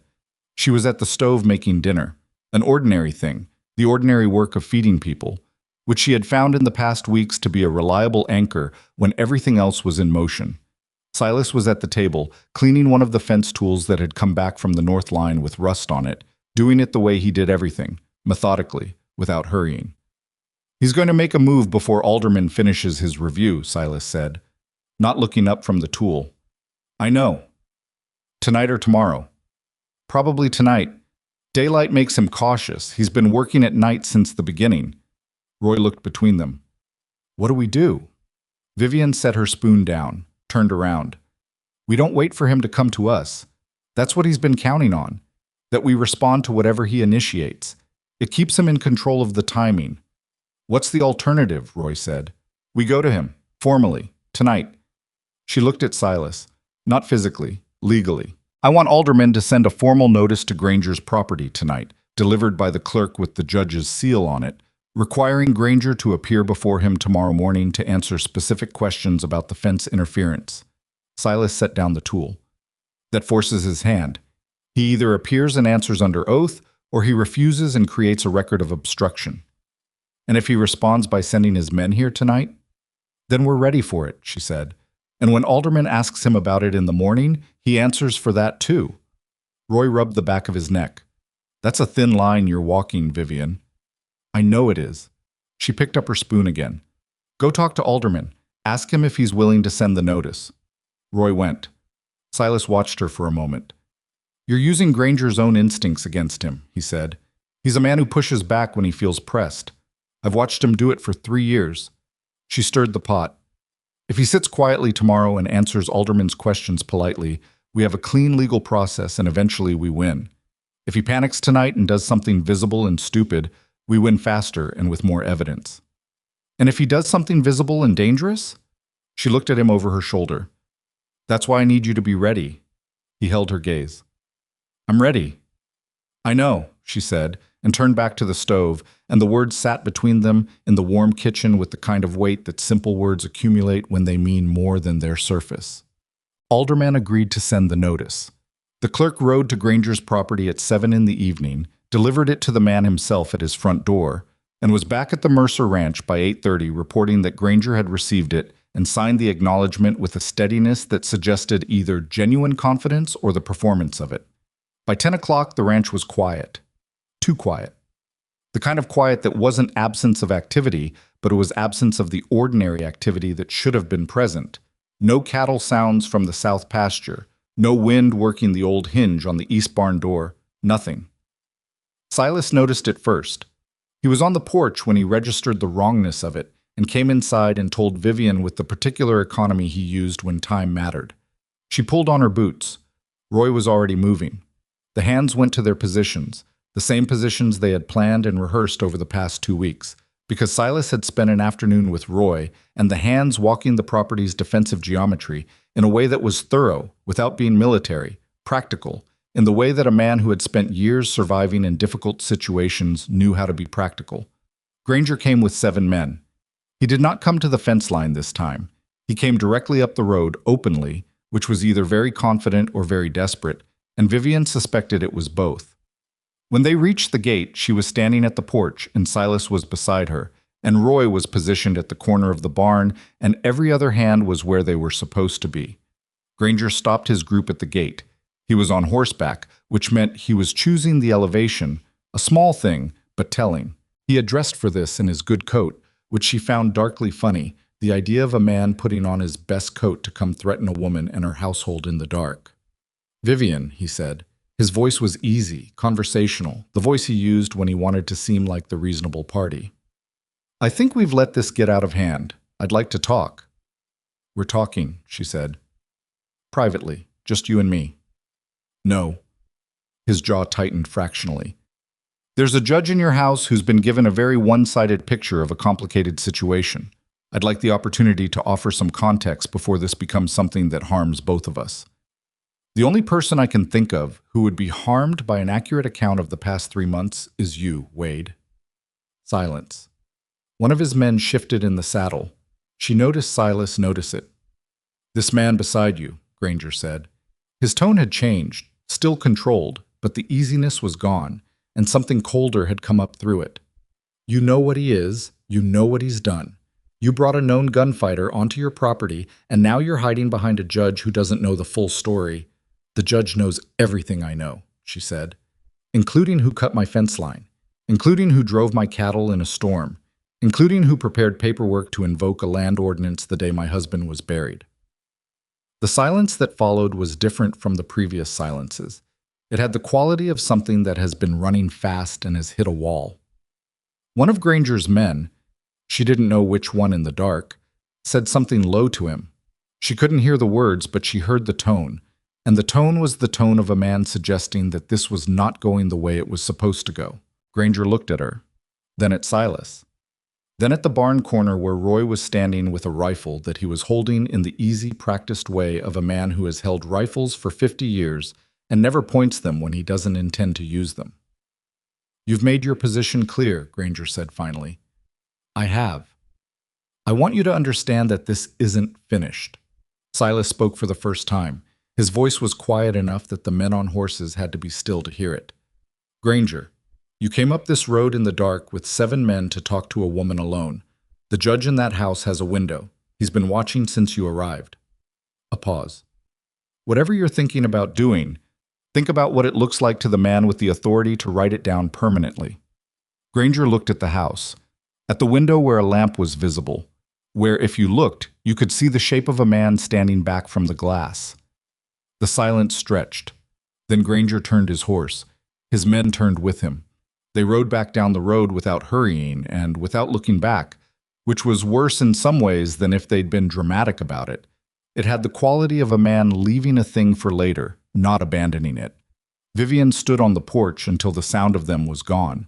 Her hands were steady, the rest of her less so, in the way that bodies register danger after the fact rather than during it, the delayed accounting of adrenaline. Silas turned from the road. He looked at her with that open expression she had started to see more of since the afternoon in the front room, the one that showed more than he usually intended. "You're shaking," he said. "I'm aware." He stepped up onto the porch beside her, not touching, just close. "You did well. Tell me that after Alderman issues his finding." "I'm telling you now." He said it simply, "because it's true now." She looked at him. The lamp from the window threw light across the porch in uneven patches, and in that light he looked tired and solid and real. Nothing glamorous about him, nothing that the stories people told would have led her to expect. Just a man who had chosen to stop running and was still figuring out what that meant. She was still figuring out what that meant too. She went inside to report to Alderman, who had indeed been at the window, and who had indeed seen everything, and who wrote in his clerk's presence for 20 minutes afterward with the focused efficiency of a man adding to a record while details were fresh. Granger came to Alderman's formal session the following morning. He came alone, without his men, in his best coat, the same one from the previous night, she noticed, brushed clean, and he sat across the table from the judge with the performance of a man who had decided that composed cooperation was his best remaining position. He was good at it. She would give him that. He was very good at the performance of reasonable. Alderman was better at the performance of patient. He asked his questions methodically, beginning with the ordinance invocation. When Granger had first become aware of the property's legal status, who had brought the boundary irregularity to his attention, what his relationship with the Territorial Land Commissioner's office was, whether he had communicated with Nathan Prentice in the period following Elias Harrow's death. Granger answered each question with the specificity of a man who had prepared answers, which meant his answers were technically accurate and carefully bounded, giving nothing beyond what was directly asked. It was skilled. Vivian sat to the side and watched him do it and understood why Elias had underestimated him. Granger was intelligent enough to seem straightforward, which was the most dangerous kind of intelligence. But Alderman had been doing this for 30 years. He let Granger answer. He wrote things down. He asked follow-up questions that were slightly different from what Granger had anticipated, small pivots that opened the edges of the prepared answers, and in those edges were inconsistencies. Not lies, exactly, but the places where truth had been shaped to fit a purpose. It took 2 hours. When it was done, Alderman thanked Granger for his time, and Granger left with the manner of a man who believed he had navigated something successfully, and Vivian watched him go and then turned to Alderman. "Well?" she said. Alderman looked at his notes. "He's careful, I'll give him that." He set his pen down. The ordinance invocation was improper. The timing and the relationship with the Land Commissioner's office constitute at minimum the appearance of coordinated action to create legal duress. The fence interference, combined with Dern's testimony and your physical evidence, is actionable. He paused. Prentice is a separate matter. I'll refer that to the territorial bar. And the water rights? The amended survey holds. The original registration error is demonstrably clerical. The water corridor is yours, as it always was. He folded his hands. I'll issue a formal finding by end of week. It will include a directive to the Territorial Land Office to correct the invocation record, a notation of the fence interference as malicious property damage, and a formal question to the Commissioner's office about the conflict of interest. She sat with that. All of it. The shape of it. That won't stop him completely, she said. No. A man with Granger's resources doesn't stop because of one finding, but it puts his methods on record, and it removes the legal tools he's been using to come at you sideways. Alderman looked at her steadily. You've taken away his quiet options. What's left to him is the loud ones, and loud options have consequences he'll have to weigh. She nodded. Mrs. Mercer. He picked up his pen again. I've been doing circuit work for 30 years. I've seen a lot of people in situations like yours. Most of them don't document what you documented. Most of them don't think 3 moves ahead the way you think 3 moves ahead. A pause. Your husband built something good here. What you're building looks like it might be better. She didn't know what to do with that exactly. It sat in her chest in a complicated way, tangled up with grief and gratitude and something that wasn't quite hope yet, but was in that direction. Thank you, she said. Granger made his last move 4 days later. She had expected it and not expected it. Expected that it would come, not expected the form it took, which was not men on horses in the dark, but a legal filing from a territorial attorney in the capital, challenging the validity of her marriage on the grounds that the contract was entered into under duress, and therefore did not satisfy the ordinance requirement. It was, she had to admit, cleverly constructed. The argument was that since the ordinance invocation had been improper, which Alderman's own finding was establishing, the marriage itself had been coerced by an illegitimate legal process and was therefore voidable. And if it was voidable, the property reverted to the last valid state of ownership, which would be the joint deed that terminated at Elias's death, which meant territorial administration, which meant Granger's connection to the Commissioner's office became relevant again. It was the move of a man who had lost his primary gambit and was looking at his remaining pieces and finding one he hadn't played yet. She read the filing at the kitchen table with Silas beside her and Roy standing in the doorway. And when she finished, she set it down and looked at nothing for a moment. He's saying the marriage is invalid, Roy said. He's saying it might be invalid. Legally, that's different. She tapped the document. It goes to a territorial court. The standard for voiding a contract entered under duress is high. You have to demonstrate that the duress was the sole reason for the contract and that without it the parties would not have agreed. Silas was quiet. She looked at him. He was looking at the document, not at her, with the expression of a man working through something that was not purely legal. Silas. He looked up. I need to know something, she said, and I need you to answer it honestly, not in a way that you think is helpful to the situation. He held her gaze. All right. When you agreed to this, when Roy found you at that relay station and you came here and we made this arrangement, was it entirely because of the contract? Or was there something else? The question was direct and she knew it and she had asked it anyway because she had spent enough of her life being indirect about important things and she was done with it. He was quiet for long enough that Roy found something to look at in the hallway. The contract was the reason I came, Silas said. What made me stay wasn't. She looked at him. When I found the cut fence, he said. When I saw what was being done to this place. That's not something I can watch happen and do nothing about. That's not... He stopped. Started differently. I don't have a way to explain it that doesn't sound like something it isn't. I've spent 8 years not belonging to anything, not because I didn't want to, because I'd convinced myself I was the kind of man who couldn't afford to want to. He looked at the document on the table, then back at her. I stopped believing that somewhere in the middle of all this. I can't tell you exactly when. Vivian was quiet for a moment. Then she turned to Roy. Go get Alderman. Tell him we have a response to file and we need his clerk. Roy disappeared promptly. She looked at Silas. The filing argues duress. The counter-argument is that whatever the original circumstances, the marriage became something both parties entered into freely and maintained freely. She paused. That's arguable. If both parties are willing to argue it. I'm willing, he said. It means saying, in a territorial court record, that this is real. He looked at her steadily. Is it? She held his gaze. Yes. Then I'll say it. The counterfiling took 3 hours to prepare with Alderman's clerk. It was careful and specific, and it laid out the timeline of the marriage not as a coerced arrangement, but as one that had evolved, that the original contract had provided the structure, and the subsequent weeks had provided the substance, and that both parties were prepared to state under oath that what they had now was not what the duress had created, but what they had chosen together. Granger's attorney received it the following afternoon. He did not file a response. 3 days later, Alderman's formal finding landed in the territorial record.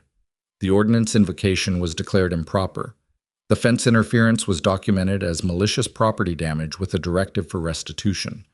The water rights boundary was confirmed as amended. Nathan Prentice received a formal inquiry from the territorial bar that would take 6 months to resolve and would cost him his comfortable arrangement with Wade Granger well before it concluded. The commissioner's office, faced with a territorial newspaper story that Agnes Holt had filed 3 days after leaving Black Ridge, a story that named specific irregularities in the land office's handling of Northern Territory property claims, without naming Granger directly, but making the connections legible to anyone paying attention, announced a review of its recent invocation records. Granger did not come to the ranch again. He did not send men. He did not file further documents. He was not finished. She knew that. Silas knew it. Alderman had said it plainly before he rode his circuit south. A man with that much money and that much accumulated resentment doesn't simply stop. But stopping quietly was its own kind of defeat, and it was what he was doing, and she understood why. She had changed the game he thought he was playing. He had come for her land. He had found himself in a territorial record, in a newspaper, in a judge's formal finding, and in the crosshairs of a railroad investor whose patience with uncertainty about the northern corridor was very limited. Winning quietly and completely was always going to be harder to answer than losing dramatically. She stood at the north fence line on the evening the last of Alderman's paperwork arrived, and she looked at the creek, her water, the thing that had made this land worth taking, and that was now, in every document that mattered, unambiguously hers. And the late light was doing what late light in that country did, going gold across everything, making the ordinary land look briefly like something from a dream. Silas came and stood beside her. He had been mending the last section of the north fence, the actual physical work of it, replacing posts and restringing wire, which he had done over 3 days with Hector and without being asked. "It's done," she said. "For now." "For now," she agreed, "but for now is a lot." He looked at the creek. The light was in it, moving. "Roy's making a case for expanding the south herd," he said. "Says the pasture can support another 30 head if we improve the east waterway. Roy's been making that case for 2 years. He might be right." She looked at him. I was looking at the water with the expression of a man thinking about something that extended further than the immediate view, something that went forward into time, into seasons, into years, into the kind of thinking you do when you've stopped moving and started staying. "Silas," he looked at her. "The contract," she said. "The original one. The dissolution clause." He was very still. "I'd like to revise it," she said. He looked at her for a long moment, the late light across his face, the scar along his jaw, the eyes that had been measuring things since the first day she met him, and were doing something different now. Not measuring, just seeing. "How would you revise it?" he said. She looked at the creek. "Remove the dissolution clause entirely." The silence that followed was not uncomfortable. It was the silence of something settling, the way land settles after rain, finding its true level. "That would make it a real marriage," he said. "It already is one," she said. "I'd like the document to agree." He was quiet for a moment. Then he reached out and took her hand, not dramatically, not making a moment of it, just taking her hand the way you take something you intend to keep. His grip was warm and unhurried and said more than either of them had managed to say out loud in the weeks since the front room, since the first kiss that neither of them had planned and both of them had needed. They stood at the north fence line as the light went out of the sky, and the creek moved the way it had always moved, indifferent to the fights that had been fought over it, to the documents that had tried to define it, to everything except the pull of the land it ran through. It was hers. He was here. The fence was whole. For now was a great deal more than she'd had 3 months ago. She intended to make something of it, The dissolution clause came out of the contract on a Wednesday morning, witnessed by Roy Decker and a notary who rode out from Harlan specifically for the purpose. And when it was done, Vivian folded the amended document and put it in the lockbox under the desk, and closed the compartment, and felt something shift in her chest that she didn't have a precise word for. Not relief exactly, something older than relief. The feeling of a door being shut on a room you'd been keeping one foot out of, and realizing, once it was shut, that you'd been cold the whole time you were standing in the threshold. Silas signed the document without ceremony, the way he did most things, with the quiet deliberateness of a man who had decided something and saw no reason to perform the deciding. He handed the pen back to the notary and looked at Vivian across the desk, and what passed between them was not dramatic. It was the look of two people who had arrived somewhere neither of them had intended to go when they started, and who were both, imperfectly and with some remaining uncertainty, glad to have gotten there. Roy shook Silas's hand afterward, which was Roy's version of a speech. The notary rode back to Harlan. The morning continued. There were cattle to check and the East Waterway project that Roy had finally been given permission to begin, and 3 fence posts along the south line that Hector had flagged as needing replacement, and a letter from Garrett Foss's office regarding the railroad survey that was coming through the northern corridor in the spring. Life on the ranch did not pause for documentation. She had learned that about the frontier a long time ago. It was not interested in your significant moments. It just kept presenting the next thing that needed doing, and you either did it or you didn't, and the land didn't care which. She did the next thing, and the one after that, and so did he. Wade Granger left Black Ridge Valley in the early spring. He didn't announce it. He didn't make a scene. One morning his house was occupied, and by that afternoon it was not. And the word came to Vivian through Clara Bent, who heard it from the man who had been buying eggs from Granger's cook, who had shown up at the dry goods store looking for new employment because the household had closed without warning. He had sold his cattle operation, not to anyone local, but to a land company out of the capital, which was the kind of transaction that happens when a man needs to convert assets to cash quickly and quietly. The price, Clara had heard, was below what the operation was worth. Not drastically, but enough to be telling. Vivian received this information on a Thursday afternoon and sat with it for a while before telling Silas, which she did that evening after dinner, sitting at the table with the lamp between them and the window dark. "Gone," Silas said. "Apparently." He was quiet. She watched him think about it, the particular quality of stillness he had when he was processing something that had more than one layer to it. "Does it feel like it's supposed to?" she asked. He looked at her. "What do you mean?" "When the thing you've been fighting stops. When the person who's been coming at you just leaves." She turned her cup in her hands. "I thought it would feel like more than this." "What does it feel like?" She considered. "Ordinary. Like a knot that's been pulled tight for so long you forgot it was there, and then someone cuts it, and you just feel the absence of the pulling. Not victory, just less pressure." He nodded slowly. "That's usually what it feels like. Have you felt it before?" "Once or twice." He looked at the lamp. "You spend so long in the situation that the situation starts to feel like the normal state of things, and then it ends and you don't know what to do with the quiet." She understood that. She had been in crisis mode, in one form or another, since before Elias died.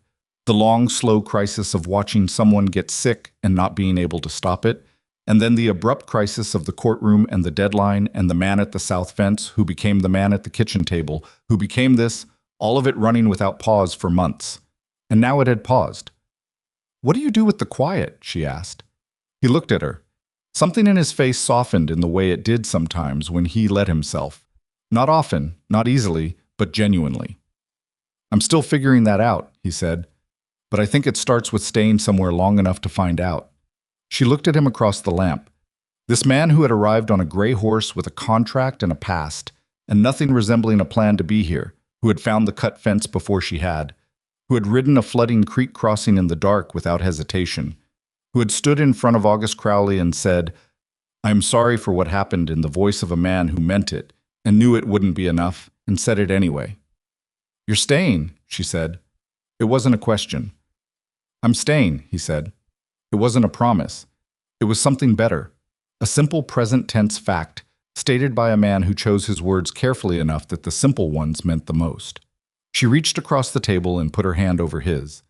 He turned his hand over and held hers, the way he had at the north fence line when she told him she wanted to remove the dissolution clause, warm and unhurried. They sat like that for a while in the quiet of the kitchen, with the lamp between them and the dark outside, and the ordinary sounds of the ranch settling for the night around them.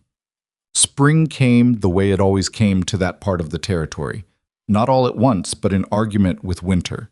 Trading days back and forth, warm afternoons followed by cold mornings. The land negotiating its own transition at its own pace. Roy's East Waterway project turned out to be one of the best decisions the ranch had made in years. It opened up the lower pasture that had been underused since a drought 3 years back had made it unreliable, and with the improved irrigation running from the creek, the grass came in thick and early, and they added 34 head to the south herd, 2 more than Roy had originally projected, which Roy mentioned only once because he was not a man who said "I told you so" more than once about any given thing. Micah Dern stayed. He had turned out to be a solid hand, not the most experienced, but attentive and willing to learn, and carrying a particular conscientiousness that Vivian suspected came from having almost made a very bad choice and being grateful he hadn't. He had a younger brother, it turned out, who was looking for work after a failed season, and in April she hired the brother too on Micah's word. The ranch had 5 hands now, counting Silas in the way he was increasingly counted. Not as a hired man, but as part of the operation in the deeper sense, the kind of part that makes decisions and carries the weight of them. Roy had adjusted to this with less friction than she might have expected, because Roy was, above all things, practical, and practical men recognize competence without requiring it to come with credentials. There was friction occasionally. They disagreed about the east fence repair timeline. Silas wanted to do the full south section. While the ground was soft, Roy thought it could wait until summer, and they went back and forth about it for a week in the direct, slightly stubborn way of 2 men who were both usually right and had each independently concluded that being right required defending it. Vivian let them work it out, because they did work it out, and the process left them each slightly modified in their positions, and the outcome was better than either's original version. She watched that and thought, this is what it looks like when a place becomes something real. Not the absence of conflict, the presence of people who argue about the right things for the right reasons. Silas had friction with her too, and she with him, which was also real. He was not easy to live alongside. He had habits of privacy that did not bend easily. He went quiet sometimes for entire mornings in a way that she had initially misread as distance and had come to understand was something else. Closer to the way some people needed silence, the way others needed conversation. Not withdrawal, but a kind of internal maintenance. She had learned not to fill those silences with questions.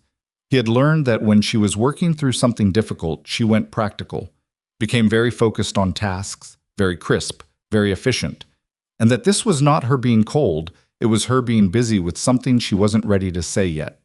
They learned each other the way people actually learn each other, slowly, imperfectly, with periodic misreadings and corrections, without anything like a smooth arc. There was a night in late March when they had an argument that was genuinely bad, sharp-edged, and going past the actual subject of it into older things, the accumulated pressure of months, finding a release in the wrong moment. It was about the letter from Foss's railroad office, which contained a request for a right-of-way easement across the northern section of the property, which she had been prepared to negotiate, and he had strong objections to that.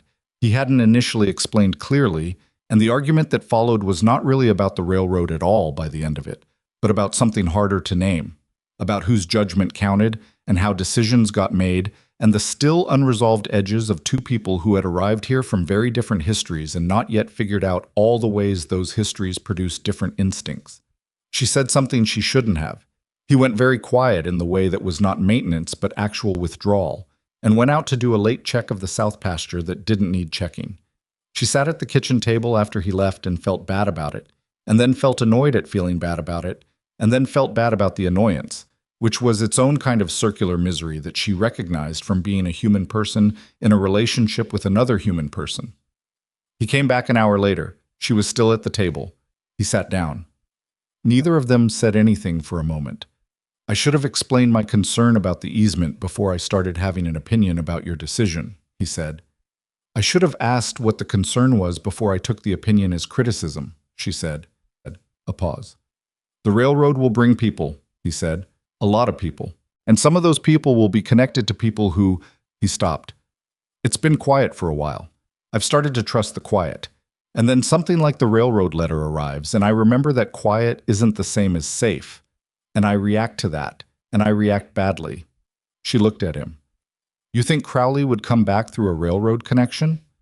I think Crowley has money and patience, and I've seen both of those outlast things I thought were finished. She was quiet for a moment. That's a real concern. I know it came out as something else. It did. But the concern underneath it is real, and I should have wanted to hear it instead of defending my position. She turned her cup.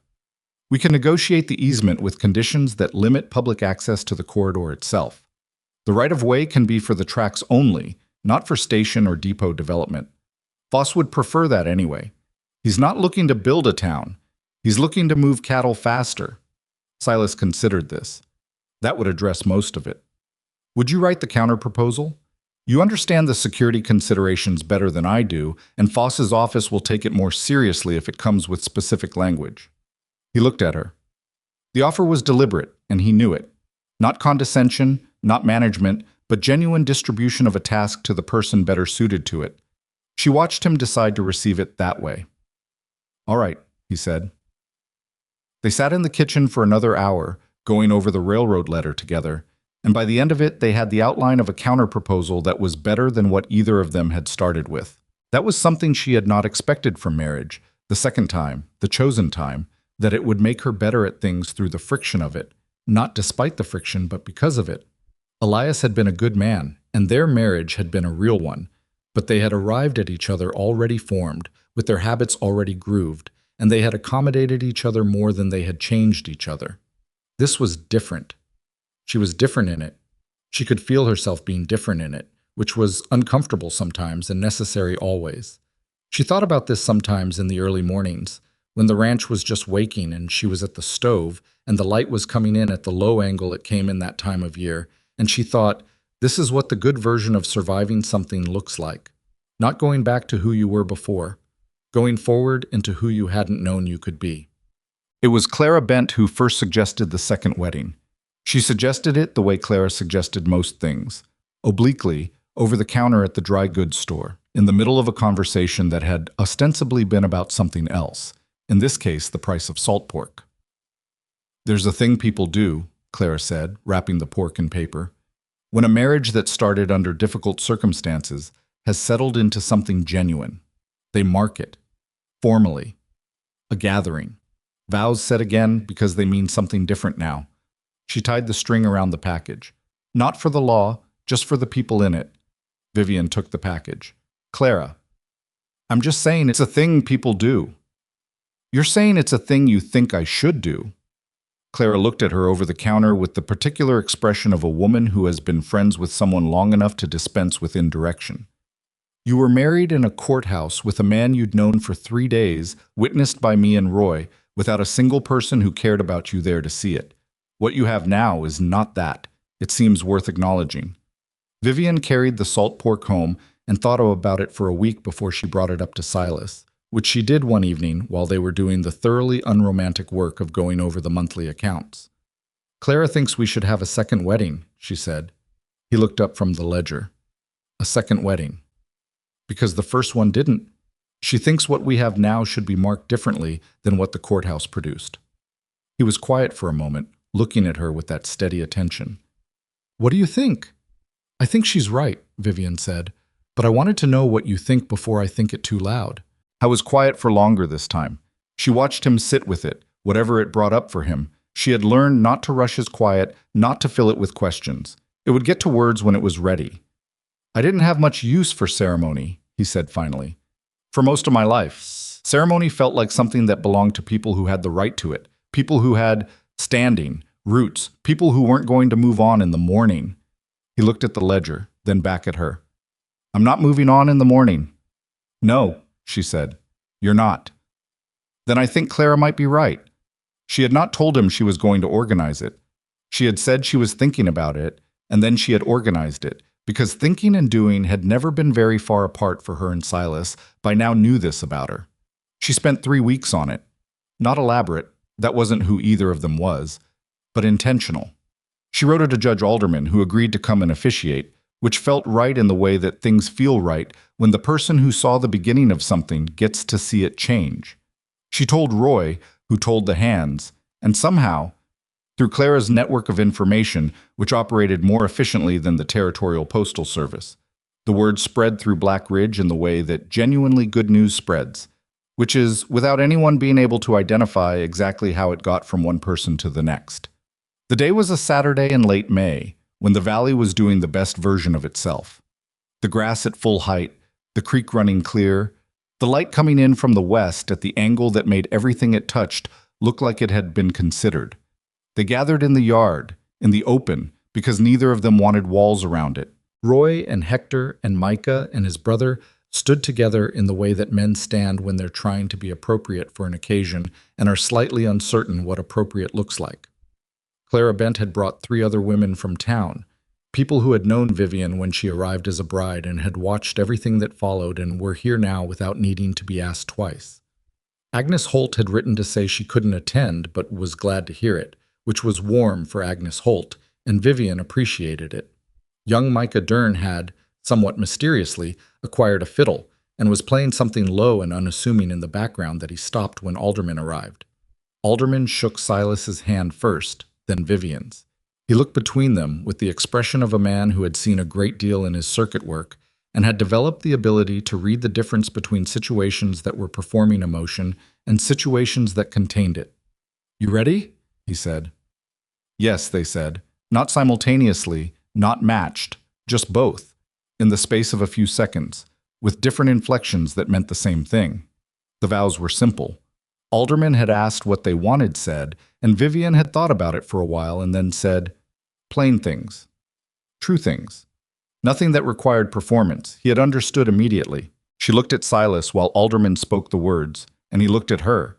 And what she saw in his face was what she had been seeing for months now, in the unguarded moments. Not the careful measuring man who had arrived at her south fence on a road-worn gray horse with a contract and a past, but whoever that man was becoming here, in this place, with her, in the daily grinding, unremarkable work of choosing to be somewhere and mean it. He was not a simple man. He was not a finished man. He had things in him that were still working themselves out. The long habit of expecting to leave, the reflexive privacy, the way his hand sometimes went to his gun side in a crowded street, even though he had not had genuine reason to in months, the way certain names and certain conversations still made his jaw tighten before he controlled it. He was not going to be otherwise. She was not looking for otherwise. She had her own unfinished things, the grief for Elias that had not gone away but had changed shape, settling into something she carried differently now. Not lighter, just more integrated, the way real grief integrates rather than disappears. The habit of doing everything alone that she still defaulted to sometimes, starting a problem and getting halfway through solving it before she remembered she didn't have to finish it by herself. The protective practicality that had kept her functional through every hard thing and that could, if she wasn't careful, become a wall instead of a floor. They were each other's work. Ongoing, unfinished, necessary work. When Alderman asked the question, she said yes without hesitating, and Silas said yes with the particular quiet of a man for whom the word cost something and who was giving it anyway. And Alderman said the words that made it official, and Roy started clapping, which made Hector start clapping, which made everyone start clapping, and Micah Dern picked up his fiddle and played something that was cheerful and slightly off-key and entirely correct for the moment. She kissed her husband in the yard of the ranch she had built with one man and defended with another and intended to grow with this one, under the open sky of the plains she had been looking at for 9 years, and which looked today completely different from every other day she had looked at it. Not because the sky had changed, because she had. The summer that followed was the best working season the ranch had produced in 6 years. Roy's 34 head filled out well on the improved lower pasture, and by August they were bringing a strong price at the regional market in Harlan. The railroad right-of-way negotiation concluded favorably. Foss got his tracks. The ranch got an access agreement with specific conditions about corridor use that Silas had written with the careful precision of a man who knew exactly what he was protecting and why. Black Ridge changed too, the way small places change when a fixed thing shifts. Wade Granger's operation had employed a number of people in the valley, and his abrupt departure had left some gaps. A few families had struggled. Vivian opened the South Range to 3 small operations that needed summer grazing on a lease arrangement. Fair rate, clearly documented, nothing that aldermen couldn't stand behind if anyone ever needed to look at it. 2 of those families were new to the territory, recently arrived, carrying the particular mixture of hope and exhaustion that new arrivals always carried. One of them had a woman named Bess who was trying to learn cattle work from scratch at the age of 47 after her husband died and left her with the lease and nothing else. She reminded Vivian of herself in some uncomfortable and clarifying way, and Vivian offered her something that had not been offered to her. Not a courtroom and a deadline and an impossible choice, but a straightforward offer of help. 2 afternoons a week, side by side in the South pasture, working through what needed to be learned without making the learning feel like charity. Silas watched this develop over the course of the summer and said one evening, "You're building something bigger than the ranch." She thought about it. "I'm trying to build something that lasts. A ranch that's only about one family's survival is just one drought away from being nothing. A place where people have reasons to protect it." She paused. "That's harder to destroy." He was quiet for a moment. Crowley built his operation differently. He built it so that everyone around him depended on him but not on each other, so that if he left, everything fell apart. He looked at the pasture, where Bess was working a young horse through a gate with more confidence than she'd had 3 weeks ago. "You're building it so that if you leave, it keeps going." "I don't intend to leave." "I know, but that's still the difference." She looked at him. He was right, and he had identified something she had been doing without fully articulating it: building redundancy, building community, building the kind of interdependence that created stability, rather than the kind that created control. It was what her father had tried to do and partially succeeded at. It was what Elias had understood but had not quite had the time to accomplish. She was doing it now with the particular urgency of someone who had watched fragility up close and knew what it cost. August Crowley sent a letter in early September. It arrived addressed to Silas, with a Southern Territory postmark and the formal return address of a law office she did not recognize. She brought it in from the post unopened and set it on the kitchen table, and when Silas came in from the South pasture and saw it, his face went through something complicated and controlled before he picked it up. He opened it, read it, set it down. Looked at nothing for a moment. She waited. "He signed a settlement," Silas, "through his attorney. It's a document that formally releases any claim or grievance against me in relation to the events in the Southern Territory 2 years ago. No admission of wrongdoing on either side, but a legal release." She said nothing. She was watching him. "His attorney's note says he's been unwell," Silas said, "that he wanted certain matters settled before—" He stopped. "It doesn't say more than that." The room was quiet. Whatever Silas was feeling, it was not simple, and she did not try to make it so. There was no version of this that was purely good. The death of a young man, 2 years of running, a grief that had curdled into something that had damaged everyone it touched, including the man doing the grieving. She reached across the table and put her hand over his, the same way she had on the night the dissolution clause came out of the contract. He looked down at her hand. Then he turned his over and held it. "I'm glad he did it," he said after a moment. "Not because it changes anything about what happened, but because carrying something like that until you die." He shook his head slightly. "I'd rather he put it down." She looked at him. There was something in those words that was not just about Crowley, that came from the same place in him that had said, "I am sorry for what happened," across a room from a grieving old man, and meant it. The part of him that understood, even when he was the one who had been pursued, that the person pursuing him was also suffering. That part of him was one of the things she loved most and found most difficult because it required her to extend the same understanding to people she would have preferred to simply be angry at, and she was not naturally inclined to it, and she was learning it from him the way you learn things from people you live alongside. Involuntarily, through repeated exposure, until it starts to become your own. "Put it in the lockbox," she said, "with the deed and the water rights registration, where things that are settled go." He folded the letter, stood, and went to the study. She heard the compartment open and close. When he came back, he sat at the table and she poured him coffee without asking if he wanted any, because they were past asking about coffee, and he took it, and they sat together in the kitchen in the late afternoon light. The first real frost came in October and arrived without much warning, the way first frosts always did in that country, and it caught the last of the kitchen garden unprepared. Vivian went out in the early morning while the ice was still white on the grass and pulled what could be saved and left what couldn't. Silas came out and helped without saying anything, and they worked side by side in the cold, their breath visible, hands going numb, in the way hands go numb when you're busy enough not to stop. Later, when the frost had burned off and the morning was ordinary again, they stood at the edge of the kitchen garden with the salvage piled in the basket between them, and Vivian looked at the plain gray sky and the plain brown land and the fence lines she knew by heart, and the barn that needed repainting before winter, and the smoke coming from Roy's cook fire at the bunkhouse end. She thought about the courtroom, about the judge who had not looked at her once, and the man in the good coat who had been watching the proceedings the way a man watches something he's already bought. She thought about the summons that had arrived 3 days after she stood at Elias's grave in the cold, and the impossible choice it had represented, and the specific shape of the desperation that had led her to ask Roy to find a man who would agree to her terms without asking for too much in return. She thought about what she had been trying to save and what she had actually saved, and how different those two things were. She had been trying to save the land. She had saved that, yes.